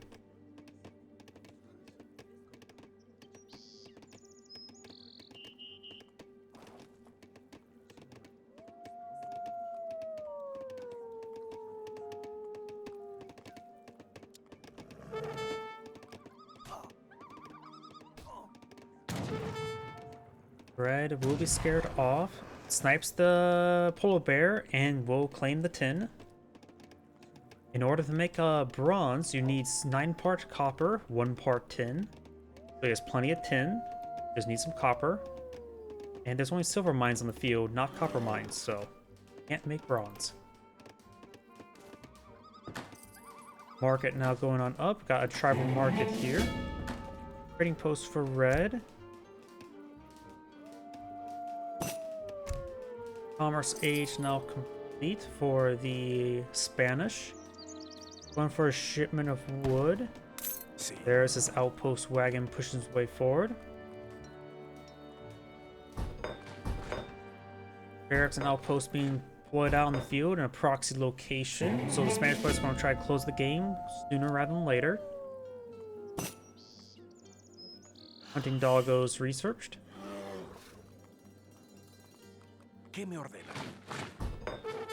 Barracks here. Maybe pikemen or torch damage, as well as encounter your cavalry. Nope, he's going for some musketeers. Men with gun. Now a shipment of the axe riders, going for the fur dressing and more villagers. Shipment villagers for the Spanish.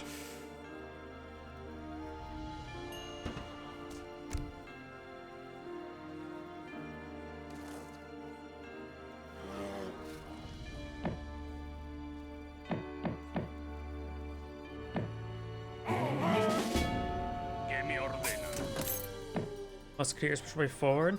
Axe Riders will have a bit of trouble. Axe Riders have higher damage but lower health, similar to Ulans but less extreme.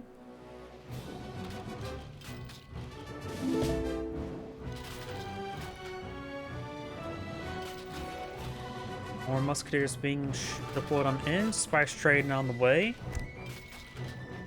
He has his Rodialos somewhere. The Rodialos may have been back home. No, he's at Pop Cap, that's why it's grayed out. Red's now eyeing to attack, counter-attack. Could claim the beaver pelts. Got some villagers here a little bit far away from home. Trading post will go down. No counterplane pulled in field. We'll find these villagers here.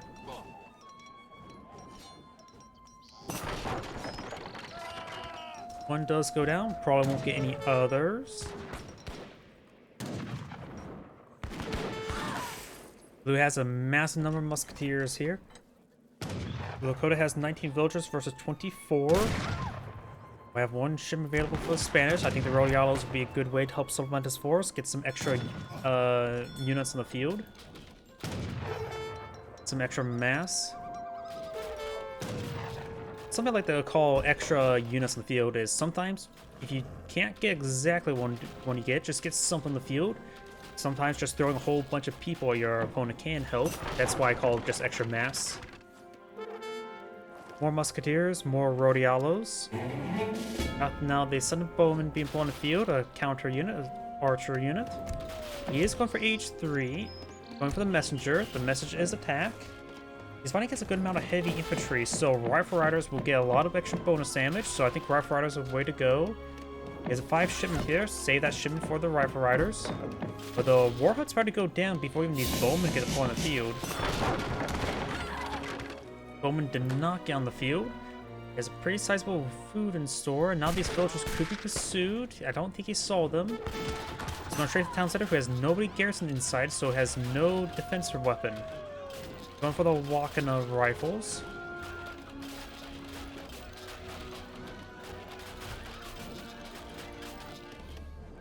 Immediately collecting wood, either for a war hut or for a town center.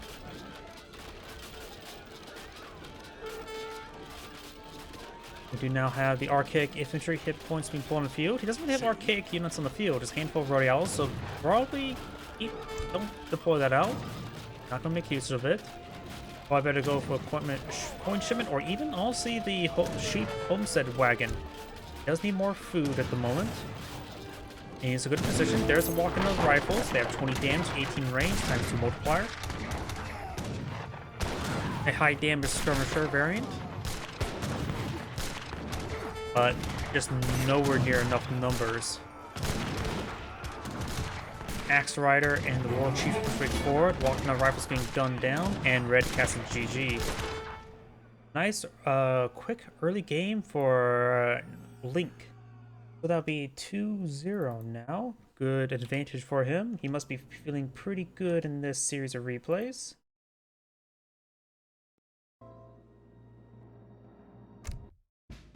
And to the next game.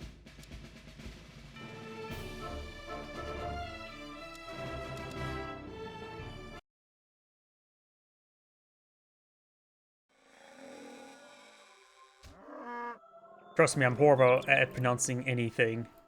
I butcher every single word possible, blah.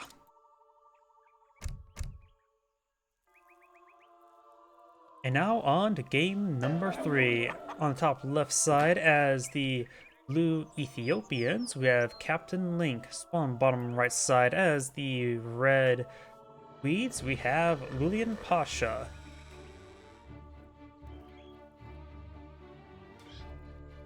Let's see.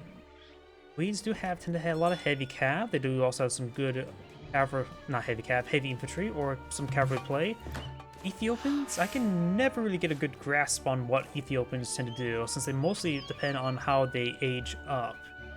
Guess we'll have to wait and see.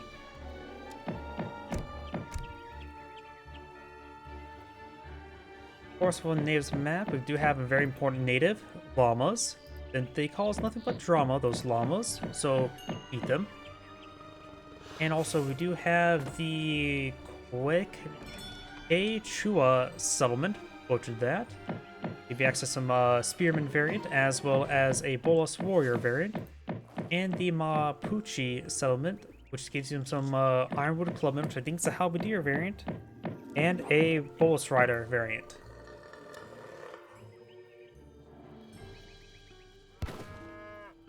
Couple torps on the field. Ethiopian player just clicking food. Got food. No deck selected by either of them just yet. Blue finds some drama on the field. And now the Ethiopian player has a deck selected. It is a foreign name of a deck. So maybe he copied that from somebody. Probably somebody he played against. So maybe vetted to be good. Trinity, we've got the Tabit and the Furiers. Got Prize Bowl, Token Influence, Coin, and Wood. So potentially Fast Fortress, potentially some aggression. He has some military units, the Gassienas, the Shotel Warriors, as well as the Cannoneer Mercenaries. Has some of the Gassiena cards here. More cattle, semi-fattened cattle, and livestock market. And infantry combat for the Shotel Warriors, so maybe I'm a bit more than Shotel Warriors. That was Gassienas. Nifitania, Skirmisher. Safari, let's see, gives them Gassienas and Shotels. Somalis. Africa and Chuba Elites. The Swedish player, we got the... Looks like going for the Halka Pelts, or have it pronounced the unit. I can never pronounce any units. Halka Peltlets. Pellets.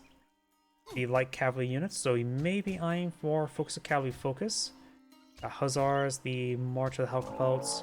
We also got the Vasa allies for the Rural Arquebust. Falconets, Hussars, Halka Pelts. Got also a fort, got the Jaegers. So may go for a mercenary skirm and their weird goon. It has a little shorter range, higher damage, AoE melee. Yeah, definitely gonna be a cavalry-based play. The Governor Gaskena. Got it. I'm horrible pronouncing anything. Alligators are going on down. He's aging up with the Sudanese.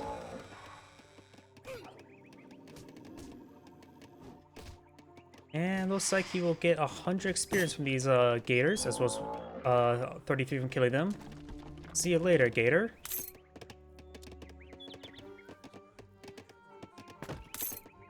Got quite a bit of wood being collected on up. He may be eyeing for a bit of a torp boom at the moment. The torps can provide a bit of food, so you can go just for 2 villagers, just to maintain the villager queue.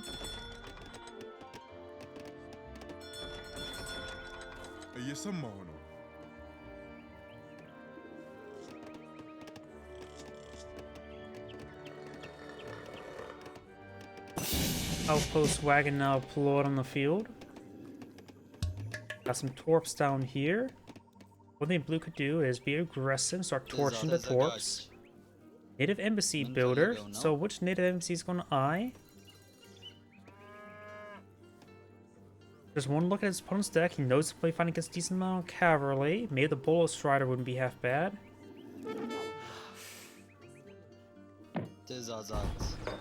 Native embassy. Okay, so he's not going to be deploying out a local embassy, just a native embassy for the Sudanese.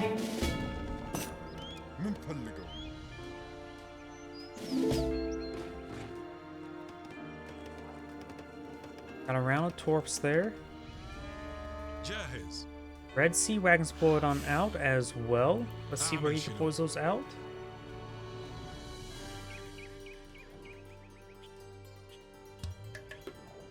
Torp there, getting torched.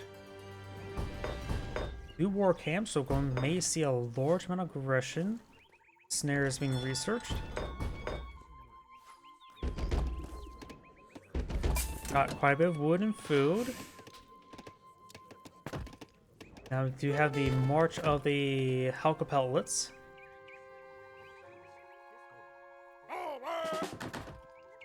We have his light cav in the field. Over here, do now the Gaskena, if I'm pronouncing that right. Who would have thought that the C is pronounced as a K? Hazar is now pushing the way forward.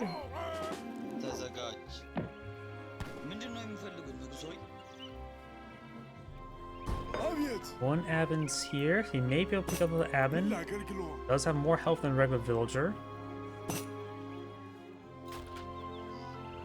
20 dogs being researched.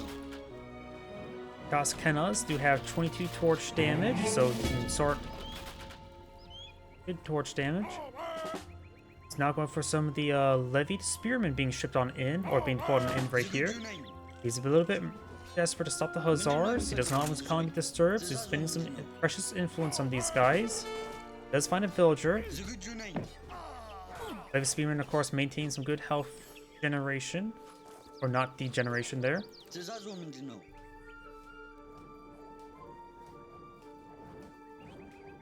Minimal losses there. Gaskenas now try and torch down these torps.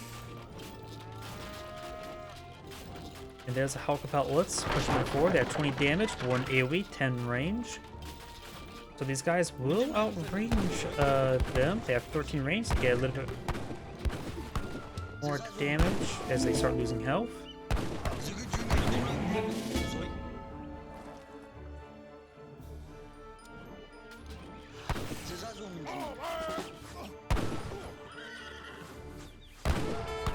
That's good damage there. We've now got these forces pushing along the flank. There's just a good number of these guys here. Force back the light cavalry. Torps now being torched again. We also got the wood shipment here, so he's using the torps to collect up the wood shipment.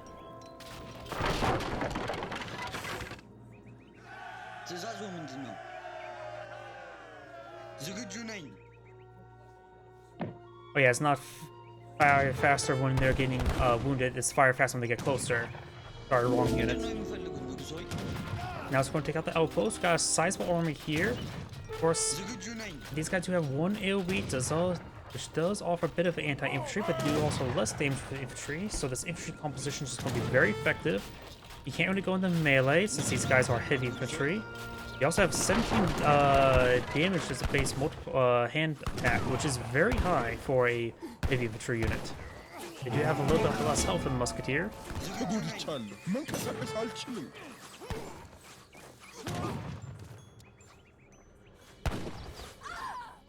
Some of these villagers are going down.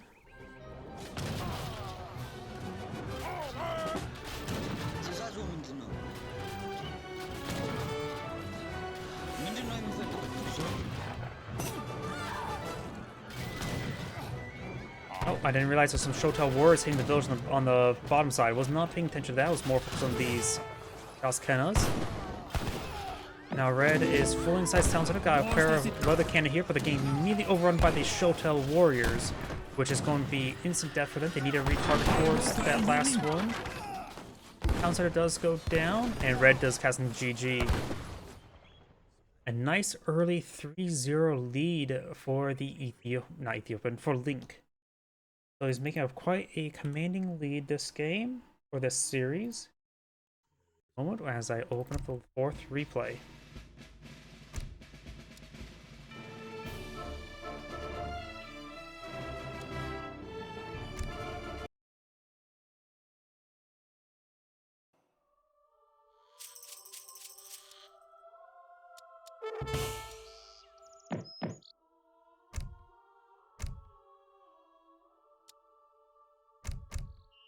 And now here we are with game number 4. On the left side as the red Swede. Wait. Whoops, that's the wrong players. My bad. I opened the previous series, game 4. I saw game 4 and went to wrong game 4. That is my bad. Same map. And there we go, that was very sensitive. And here we are with game number 4. On the right side as the blue Mexicans, we have Captain Link. On the left side as the red Ottoman, we have Julian Pasha. So probably the Mexican players are going to revolt. They tend to revolt. The Ottoman players can do quite a bit. This game can be very volatile, I would say. You never know what Mexico's going to do. Ottomans have a lot of different choices. You can go for heavy infantry, which Mexicans do have an H2 skirmish for that. The Saltierro, or however you pronounce that. Of course, they can always go for obelisk guns, their own light infantry. Mexicans will have to counter with the Chinaco. Or they can go for their own delis, their own heavy cav, which insurgents are cheap and spammable for that, but not exactly high quality.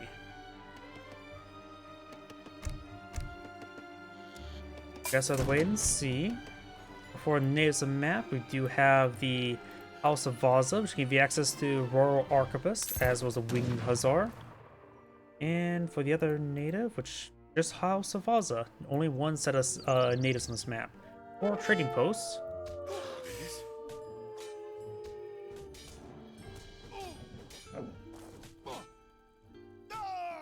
Deserted pikeman does go down, and he steals early violin. He's a musician in Waden. Another dog losing his ability to become a hussar. You have a deck here. This is Ottoman Rush deck, which also sort of does look like a fast fortress. So you may aim for some aggression. Oops, hit my microphone, my apologies. Mexican player is for the number 1 deck. Does have Saltieros and Chinacos. Though looks like it's going to go for maybe Fast Fortress or Revolt in Age 3. Don't think it's going to go for Revolt in Age 2. So maybe a good read by the Ottoman player if he's going for aggressive versus Fast Fortress.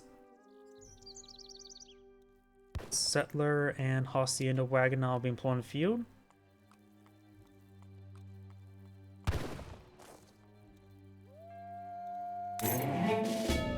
Hazır.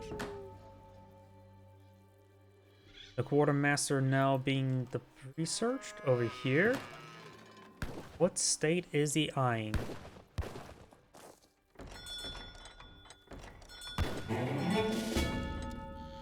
Going for the Cathedral. State he is eyeing. Gonna be a little bit late age up, looks like. He's eyeing for the Retaro. Butchered that.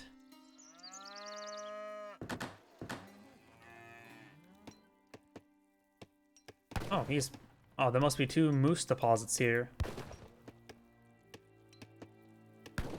Moose down.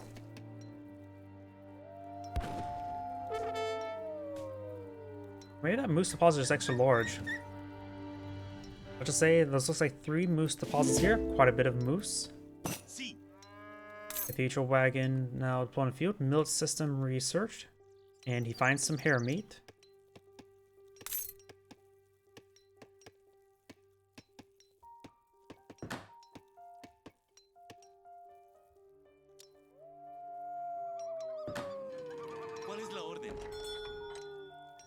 Blue is not starting to push the moose. Now he is. Yep, that's definitely 2 moose deposits. Moose is actually classified as a megafauna. They're in the same classification as elephants when it comes to their size. Mooses are really big. The size between the moose and the villager in this game is probably about right, if not the moose being a little bit larger, actually. Lucky coin, worth 1 coin, and 4 experience. Guess wasn't very lucky since he took off somebody's corpse. Yes, acts as a land grab, probably not useful. This state provides him the Artiga reforms, fast age up, and the Queretaro haciendas. So his haciendas get a little bit more housing.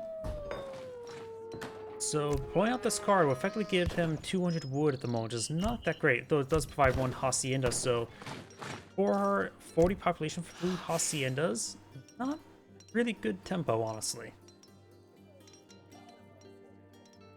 Now I suppose the hacienda itself is technically 600, so technically 1,000 wood, but you don't really collect them haciendas immediately. Or, yeah, not until late game, so...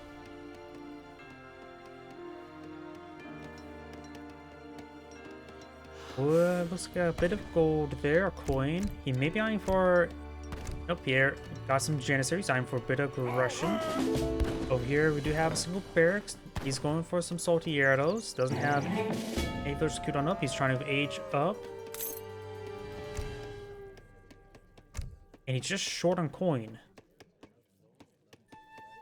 Ugh, this feels a little bit painful. I was like, oh, gonna get the Fast Fortress, but nope, just 19 coins short. There's Age Up Tabasco. And here comes some Janissaries. He needs some Saltieros. Of course, his queue's almost complete, and he will not get a second Saltiero. But right now, the Mexican player is in a very bad position.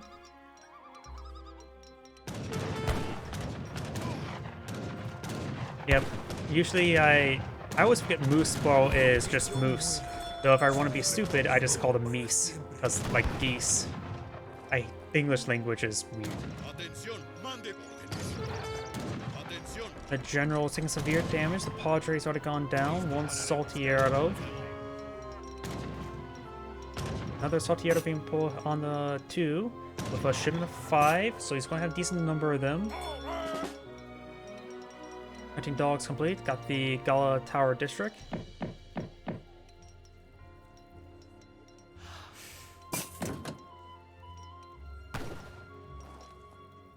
Janissary will not be employed in the field. We've got a shipment available for the Ottoman player.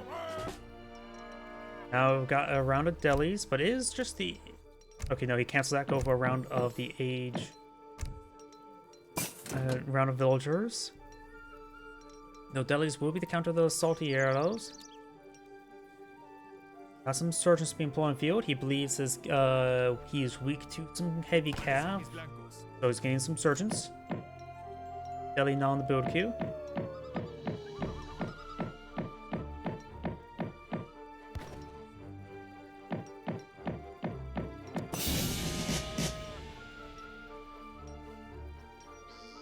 Fortress Age now complete. I think the reason why he's not pushing is because he wants some delis on the field to counter the salty arrows, because he has an adequate number of salty arrows to defend against Janissaries. Maybe not adequate as much, because I thought he had 10, now he has 21. I do have the he is going for the Hacienda's population housing. Hola. Evet.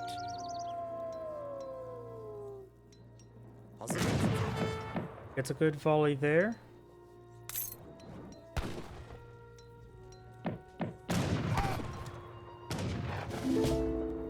There's some extra housing space. I have plenty of housing space for the near future. Listo para la emboscada, comandante.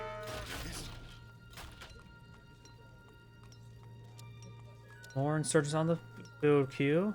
Bit of insurgency going on. Emrin. Janissaries do have higher melee damage, and as well as much higher health than standard musketeers. Evet. Cost 115 rather than 100. We got now the Tabascan Separatist, which will give him 6 salty arrows, as well as something veteran, so that's pretty good call for right now, getting free veteran research. Delhi's push way forward, we'll find the insurgents. And now he's going for some soldados, heavy musketeers. Janissary is trying to make an opening there. Delhi's advancing, insurgents will close the gap.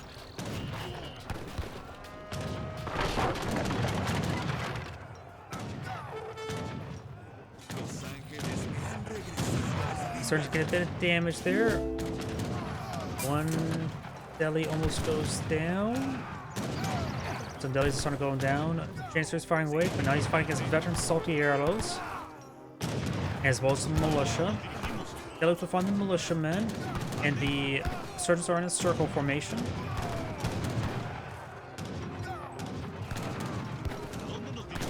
This course increased their range by 50%, which is quite significant. Good meat sponge. And blue has withheld the assault. More Janes in the build queue is going for a shimmy coin. May want to use that to age up. Falconets could be very useful right now. Next goes bring in a shipment of 1,000 coin.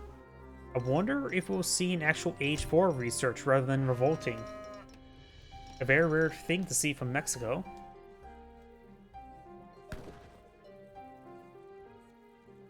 Yeah, he's cooking up quite a bit of food. I think he is going to be eyeing to age 4 normally. A very rare sight.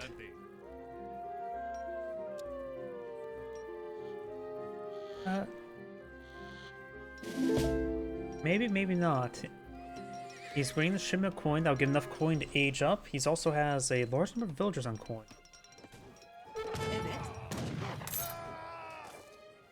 Taking out, grabbing the Crimean Khanate.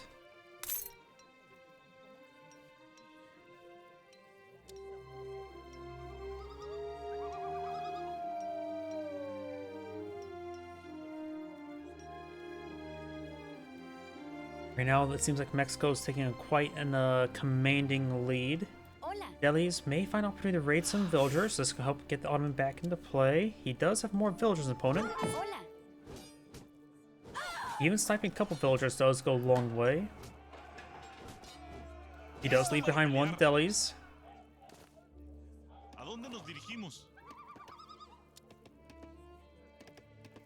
The marksman now being employed in the field should give him a round of obelisk guns.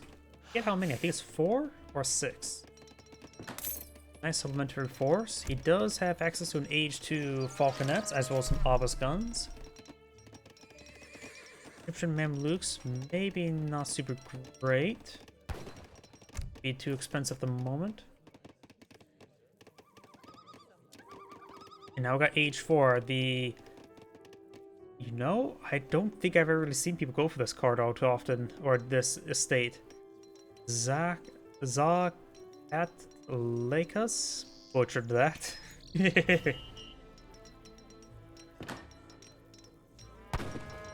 No hablas español. ¿Quién busca salvación?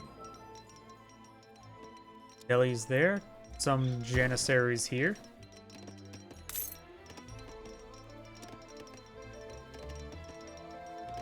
Seeing the age of the Mexican player,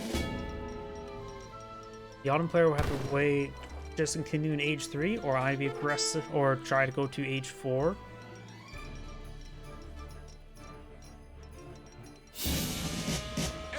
Four Obelisk guns, and now he's reached Industrial Age. Get some Chinacos there, and this state gives him 3 Silver Prospectors and an infinite 1 afterwards, and ships with 3 additional surgeons for each shipment sent so far this game, so you can get a lot of extra insurgents. Now I do have the Los Coladeros Battalion.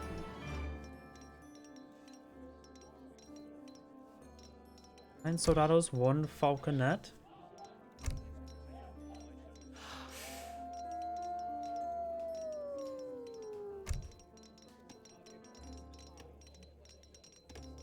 More Soldados being on the build queue. Overall, it seems like Obelisk guns will be a good item. ¿Cuáles son mis blancos?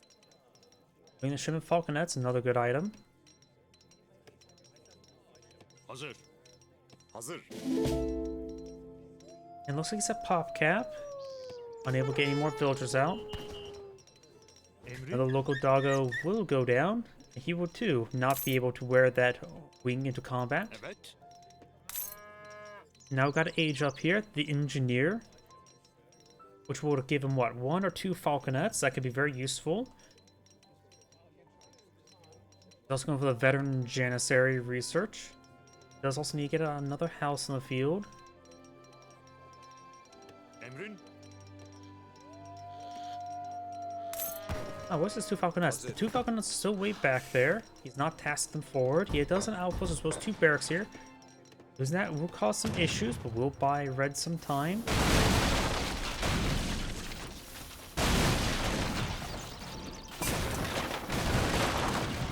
He's going to trade these barracks for the 2 Falconets from Age Up. He can always bring in some more units back here. Obelisk guns I think will be decent.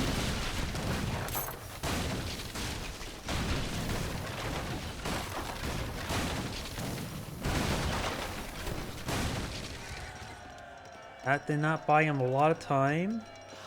Age Up will be complete in about, what, 15-20 seconds?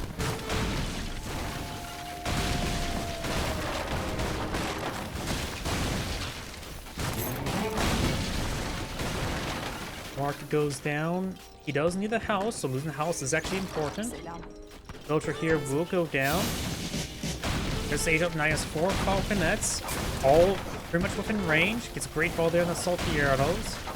He does have them Soldados as well. He has a very good choke point here from the fire from. He can bring some militia to unique militia to help him out. Great volley there. He's just slicing the lines. We've got a pair of heavy cannons here. He does not have any of his delis remaining. Has a shipment available.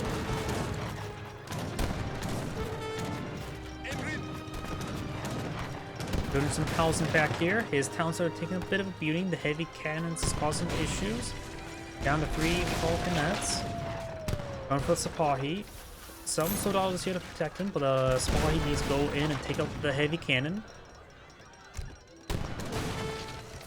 6 Sipahi is a good number. Going for a cauldron here as well. May lose the mosque as well as town center.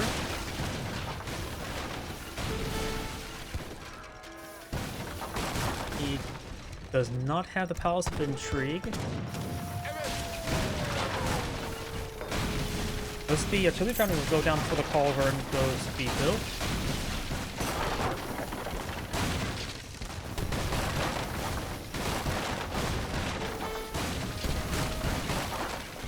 Red is losing a lot of infrastructure here.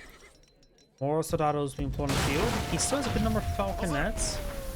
And this Spahi did not get deployed on the field. Selam. So he has his shipment available once again. Quickly builds out another outpost. He needs, well, something. He has going to be soon to be 2 shipments, maybe going for both the Spahi and the Great Bombards. A very great flag there. Goes to the Great Bombards first. Now he's at top cap. He's lost enough housing. The explorer back here is getting gunned down by the salty arrows. Only 8 villagers can build a house at a time. The Alden player has a large amount of resources, just not wood, and he desperately needs wood.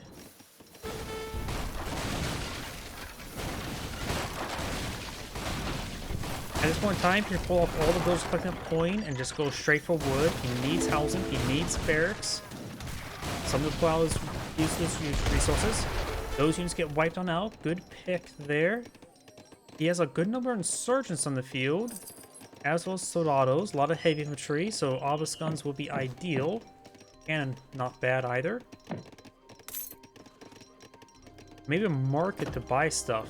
He's going for a large number of housing there. I don't know if he still has a market in the field. Doesn't look like it. Oh, there's a market. It looks like he bought a bunch of wood there. He could probably sell off 1,000 food as well if needed. Great Bombards has the same range as the heavy cannon. Do attack harder but slower, 50% less damage, so they do 250 damage per shot against artillery. These guys do only 25% less, so about 150. 250 times 2 will one-shot a heavy cannon. Great Bombards has the same amount of health as heavy cannon as well.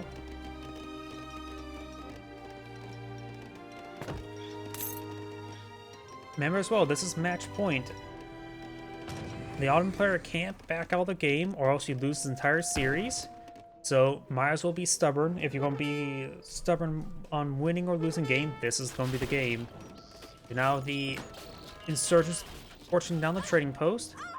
Villager gets picked on off. He does 32 versus 33. And now we've got the Brassiers being shipped on in. As well as some Chinakos. Now we got a shipment of Sapahi. 102 population versus 157. He has some population room to work with. Barracks there, town center here. Insurgents push way forward. Great hit by the Great Bombards. Maybe an Imam or two wouldn't be half bad now to get these guys healed on up. Oh. And the game's not good. That's a shame how that replay ended like that. But, based on the fact that there's more than 4 replays, the Ottoman player did win that game. Give me one moment. Sorry about that.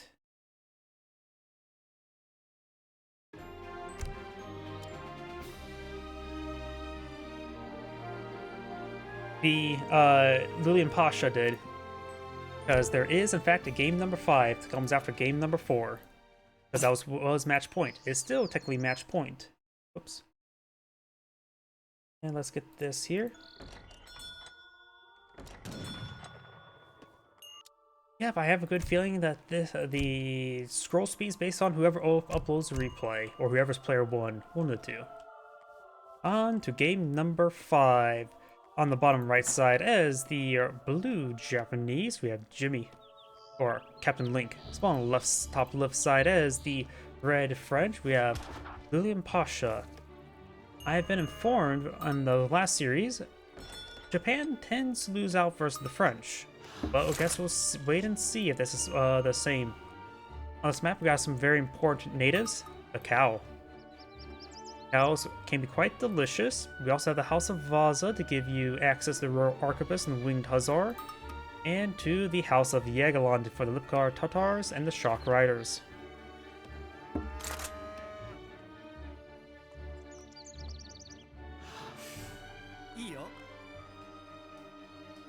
Orchard Rickshaw here, of course, scouting out, trying to find those cows. An extra guy to find the cows never hurts, but so can the scout. An early consulate for the Japanese player. Let's see, he's not selected deck just yet. And I highly doubt he's going to go for increased import rates or export. So he's probably being eyeing for some aggressive play. I'm guessing we're going to see some aggressive H2 Japanese versus French. The French is eyeing for, looks like a fast fortress deck. We got a lot of wood and coin. Overall looks like a standard French deck. Got thoroughbreds for age 4 as well. Heavenly Kami now being deployed on N. Let's see. We do have intrigue, diplomatic intrigue here. I have a feeling it's going to go for that card first since we got the consulate on the field already.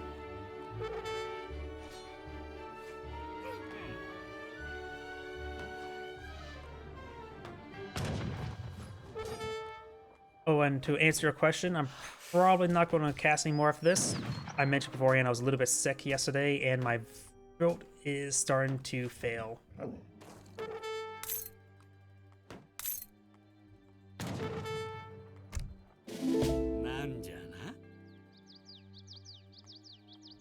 We do have, of course, Cherry Orchard Rickshaw being stabbed by the Pawnee Scout.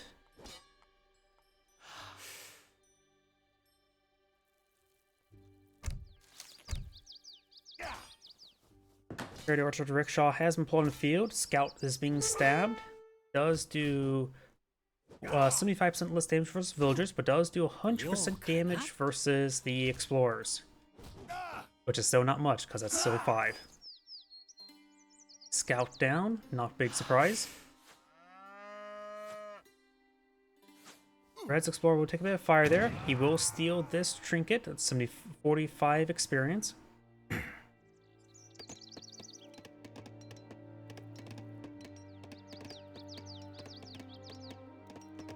Market now being deployed on the field by the French. He is aging up with the Tushogoru Shrine. So my prediction of a aggressive H2 was incorrect. He's going for the Portuguese. Tushogoru Shrine will give him access to 2 export. So he's going to get some export to import some items. Brigand shall go down. We'll steal their sword.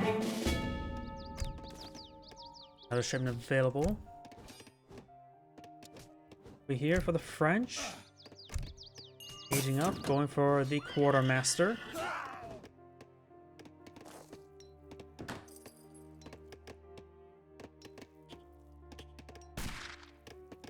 Oui. Nope, got a custom name for the Explorer, Helix. Another shrine going on up. Enough fauna there for 2 shrines.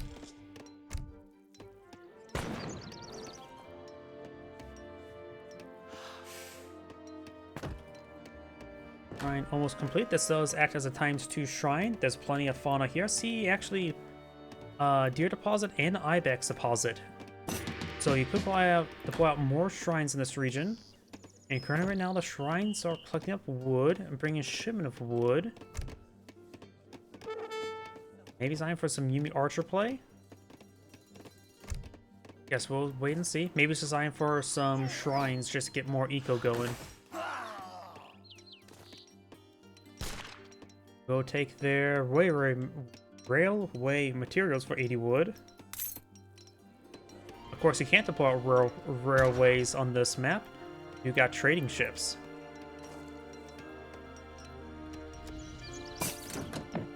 Fuel traps for research. Got a shipment of coin. Got some musketeers. So the French player may be eyeing for a bit of aggression. Market now going on up. Got a barracks, of course. Shipment available. And he's going to eye for more villagers.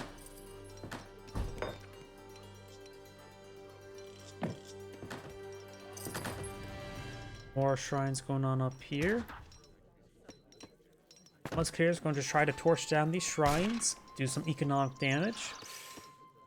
Maybe better go for some pikemen for that, since they offer more torch damage, but a gun is still a gun. No villagers on the build queue just yet, a little bit low on food. 2 more shrines here. This will slow down the Frenchmen from advancing aggressively. Now I've got some Ashigar musketeers being pulled out. He can mix in some Yumi archers as a counter unit as well.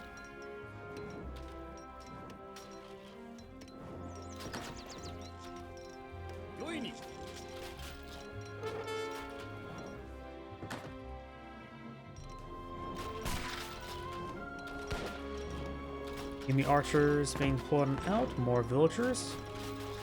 More musketeers. The archers are a bit expensive on the wood side, 50 wood.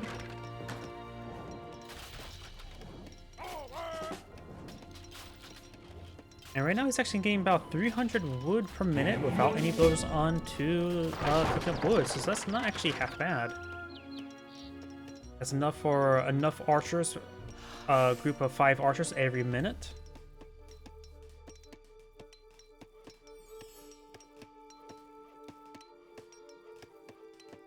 More villagers being shipped on in as well. Japanese players assigned for Eco. Got 26 villagers, soon to be 30.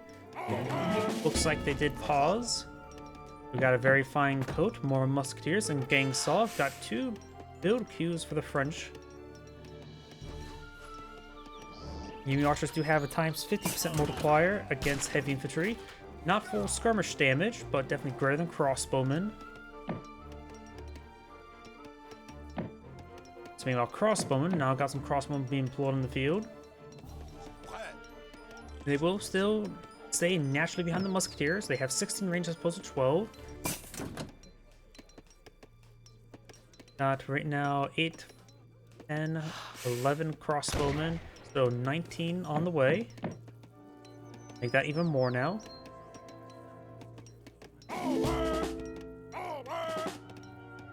We got a good number of crossbowmen in the field. Got Ashigar musketeers and Yumi archers push way forward, but I think the French player has a larger army. 32 villagers versus 23. More crossbowmen, more musketeers.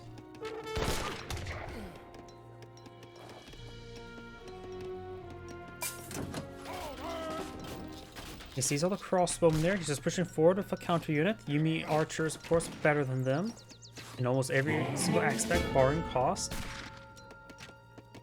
And now we have Daimyo Mototada now being pulled on the field. He also used the Daimyo to blow out some Naginata riders. Does he sell the Dutch or the Portuguese allies? He does.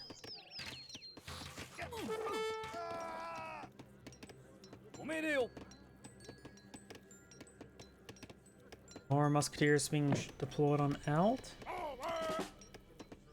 Only French villagers. He almost has enough coin to age on up, so looks like he's going to go for Fortress Age.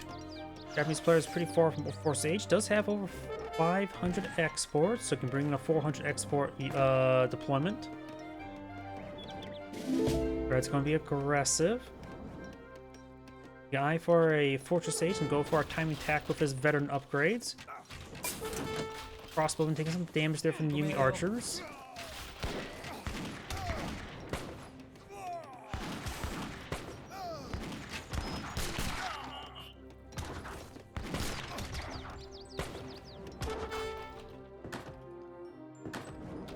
Musketeers torching down the shrines. And Blue's forces making its way up north to save that shrine. A small little picket taking out these 4 musketeers is quite nice, but you can always just run up north. Daimyo here. It looks like the Daimyo's pulling out some Naginata riders.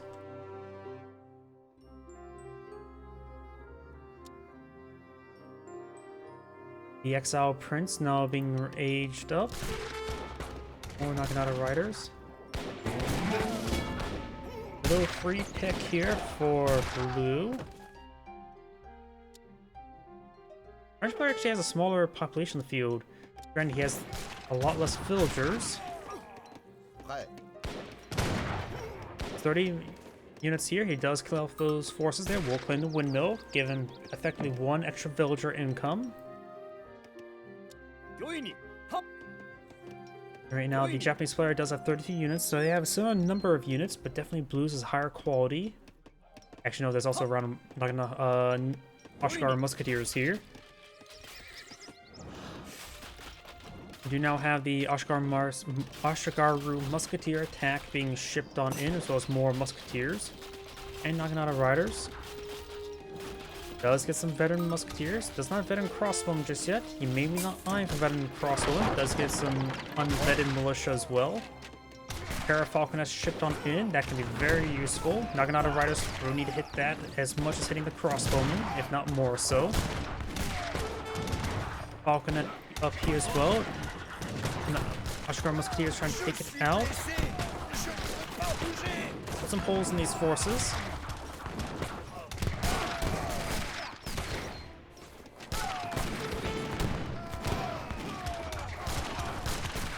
Another round of Naginata riders. Blues on falling back. The falconets were very useful. Oui. There's the veteran musketeers. Right now, the veteran musketeers and the Ashgar musketeers are similar.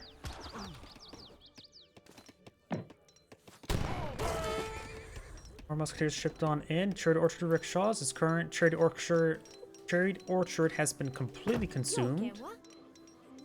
And his shrines are now collecting up coin.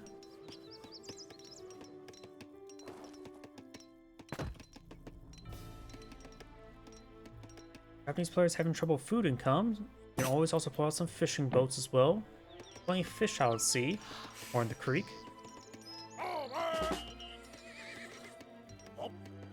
And Naginata riders now pulling a few.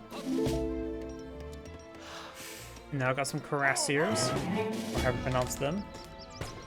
And so I've got some skirmishers. Skirmishers overall should do quite well, though he's starting to get more heavy cav.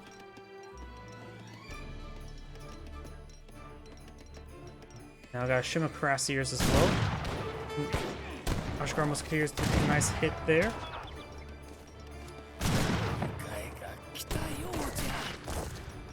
Japanese player almost have enough coin to age on up, needs a lot more food, and is right now spending it all on musketeers. You could trade these shrines for some time, though it won't last all too long.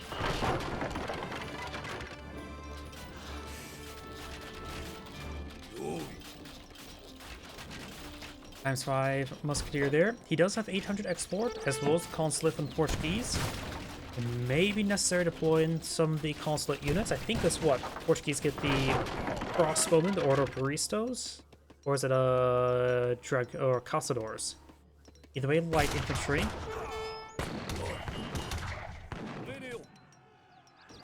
Naginata riders right forward. Got more Naginata riders. He only has a handful of musketeers, and a large number of Naginata riders will be very useful.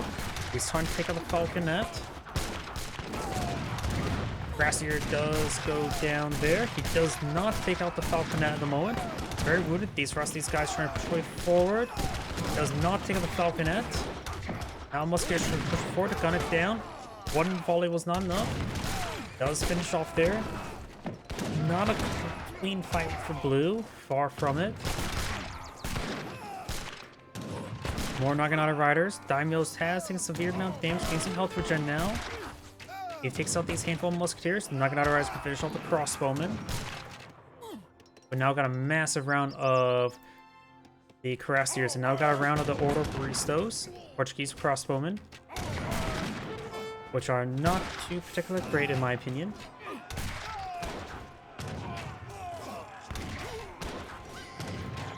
Cuirassiers do get forced back thanks to Ashgar musketeers' spear.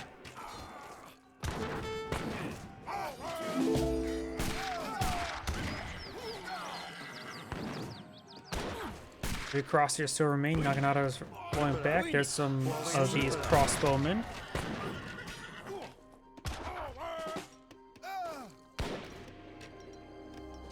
Sim.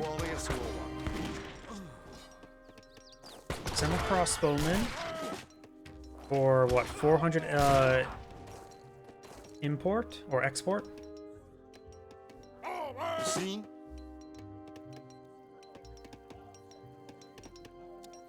Red sort of ran out of steam, going for more cuirassiers, so maybe samurai will be the counter. He's also going for a fort.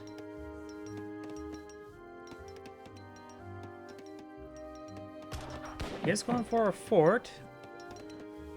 He's not to be any more aggressive, which gave the Japanese player more room to breathe. He does have superior number of villagers and the shrines. Japanese economy is better at the moment. He has an army in the field, but like I always say, I don't really put much stock in the crossbowmen. Sim. In fact, he does get around a samurai. He's aging up now to the Golden Pavilion, should give him configurable bonuses,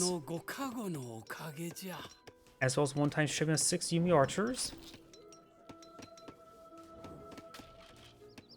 There's a fort. It'd be a good hard point. He already deployed most of his age 3 shipments. Maybe that's one reason why he's going to be being a bit more defensive. May stall for age 4. He's already gone for the coin shipment as well. It's already been fully consumed. He does have a second town center in the field. So it looks like the French player is just going to focus on his eco. More samurai being employed in the field. And he has a decent amount of resources stockpiled up. He may be eyeing for his mounted archer, the light cavalry, I forget what it's called. Yasusume, I think? Oh, I butchered that either way. But he's one of a very large number of samurai.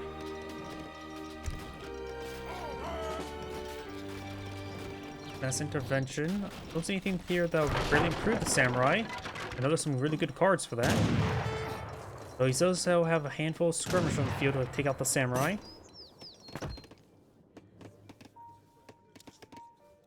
Now I've got some arsenal research, including counter infantry rifling, which should be very effective versus the musketeers and the samurai.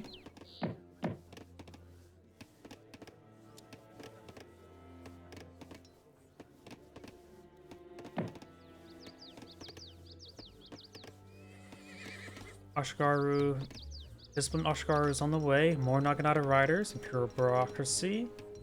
Just villagers for the French. Feels like, I don't know, it just feels like his economy's not great. 40 villagers versus 52. French villagers, of course, do collect up faster. Let's see if we can get any comparison. Right now they have 0.96 versus 0.78 and 0.03 export. He's ending relations with the Portuguese. I have a feeling we may see Japanese isolation next. Has gone for Golden Pavilion for multipliers. Japanese isolation does get also more multipliers.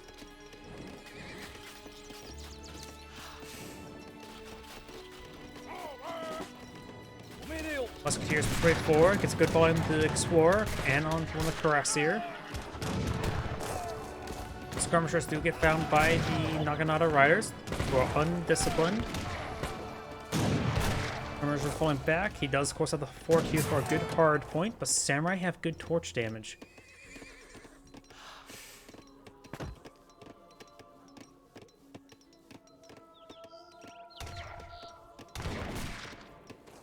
Let's see, in mine and 2 ibex. I'm not sure what you're referring to. Maybe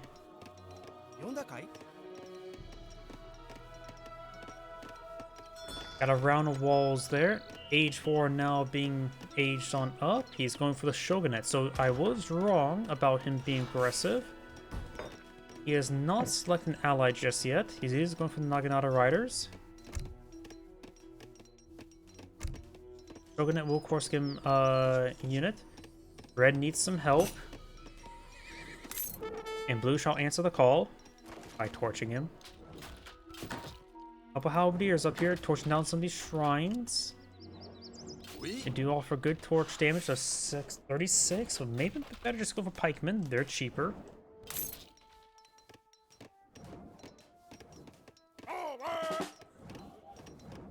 No natives been brought on in.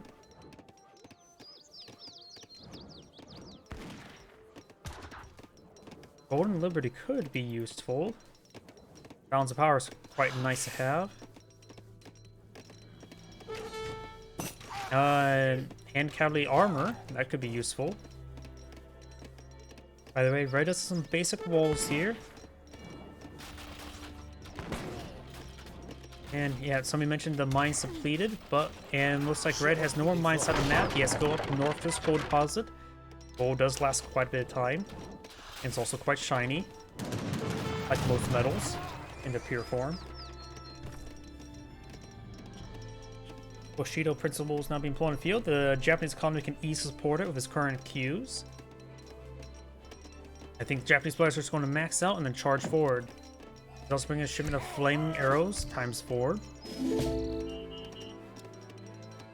Got some more skirmishers here. He needs more coin to age on up. He has almost enough food to age on up.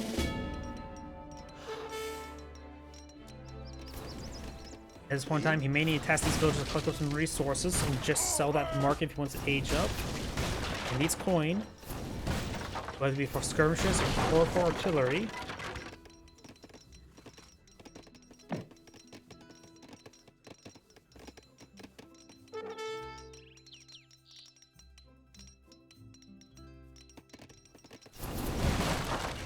Blue could honestly be very aggressive at this point in time. But I guess he's having trouble gauging how his strength of his opponents, and he was on being defensive for quite some time in the game. But now, Blue's creating many holes in that wall.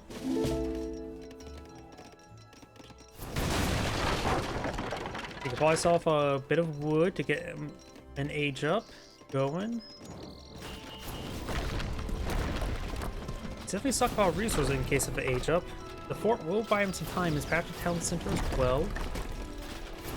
Advertises plenty of food and some coin.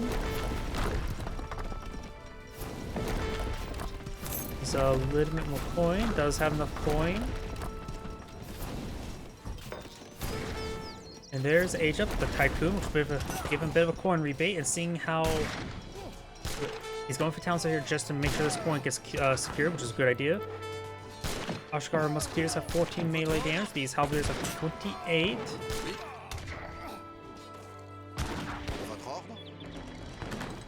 We're bringing some militia from the town center to help him out. French Briar has 104 population field versus 196. He's very much outnumbered. Ugh.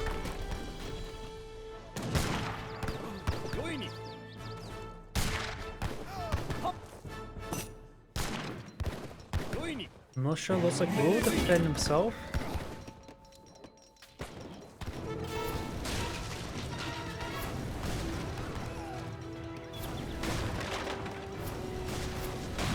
There's the Shogun being shipped on in as well. He has claimed his opponent's mill.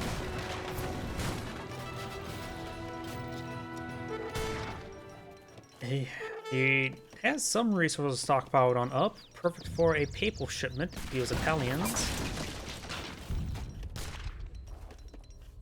He has, yeah, he's also now using secondary economies, which is not great.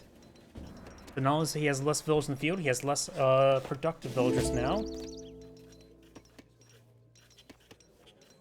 Right now, these villagers are collecting up even slower than the French couriers are collecting up slower from the estate than the Japanese villagers collecting up from a mine. He's not going for a pair of falconets. He does, of course, have that bit of a gold rebate. He definitely needs a large number of falconets.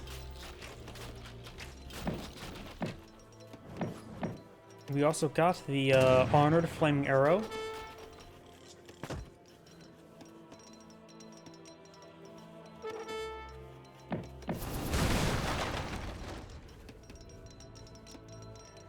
Heavy cannons now being shipped on in.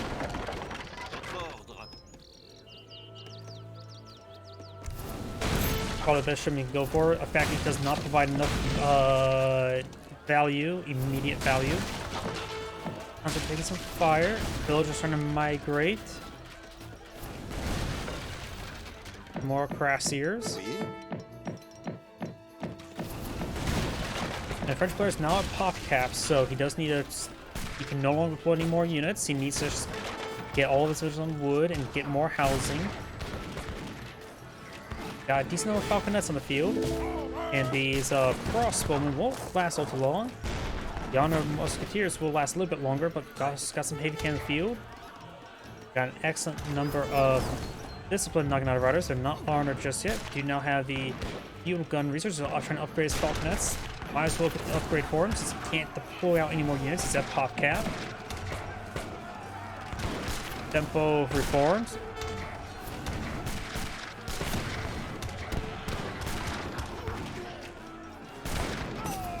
Skirmishers push way forward. Naginata riders going to overrun him. He does simply not have enough anti-cav. And there goes all the falconets, and that's probably going to spell a game for him. More flaming arrows being shipped on in. Japanese player just shipped research tempo reform, so now he has more tempo. Stable now being pulled in the field. Naginata riders bugging out a little bit. French couriers taking some damage. And now the French villagers are going down as well. Shogun, Daimyo, and Daimyo, Otatada, Masamune, and Tokugawa, who's pulling in some honored Yamabushi. And looks like red is basically surrendering.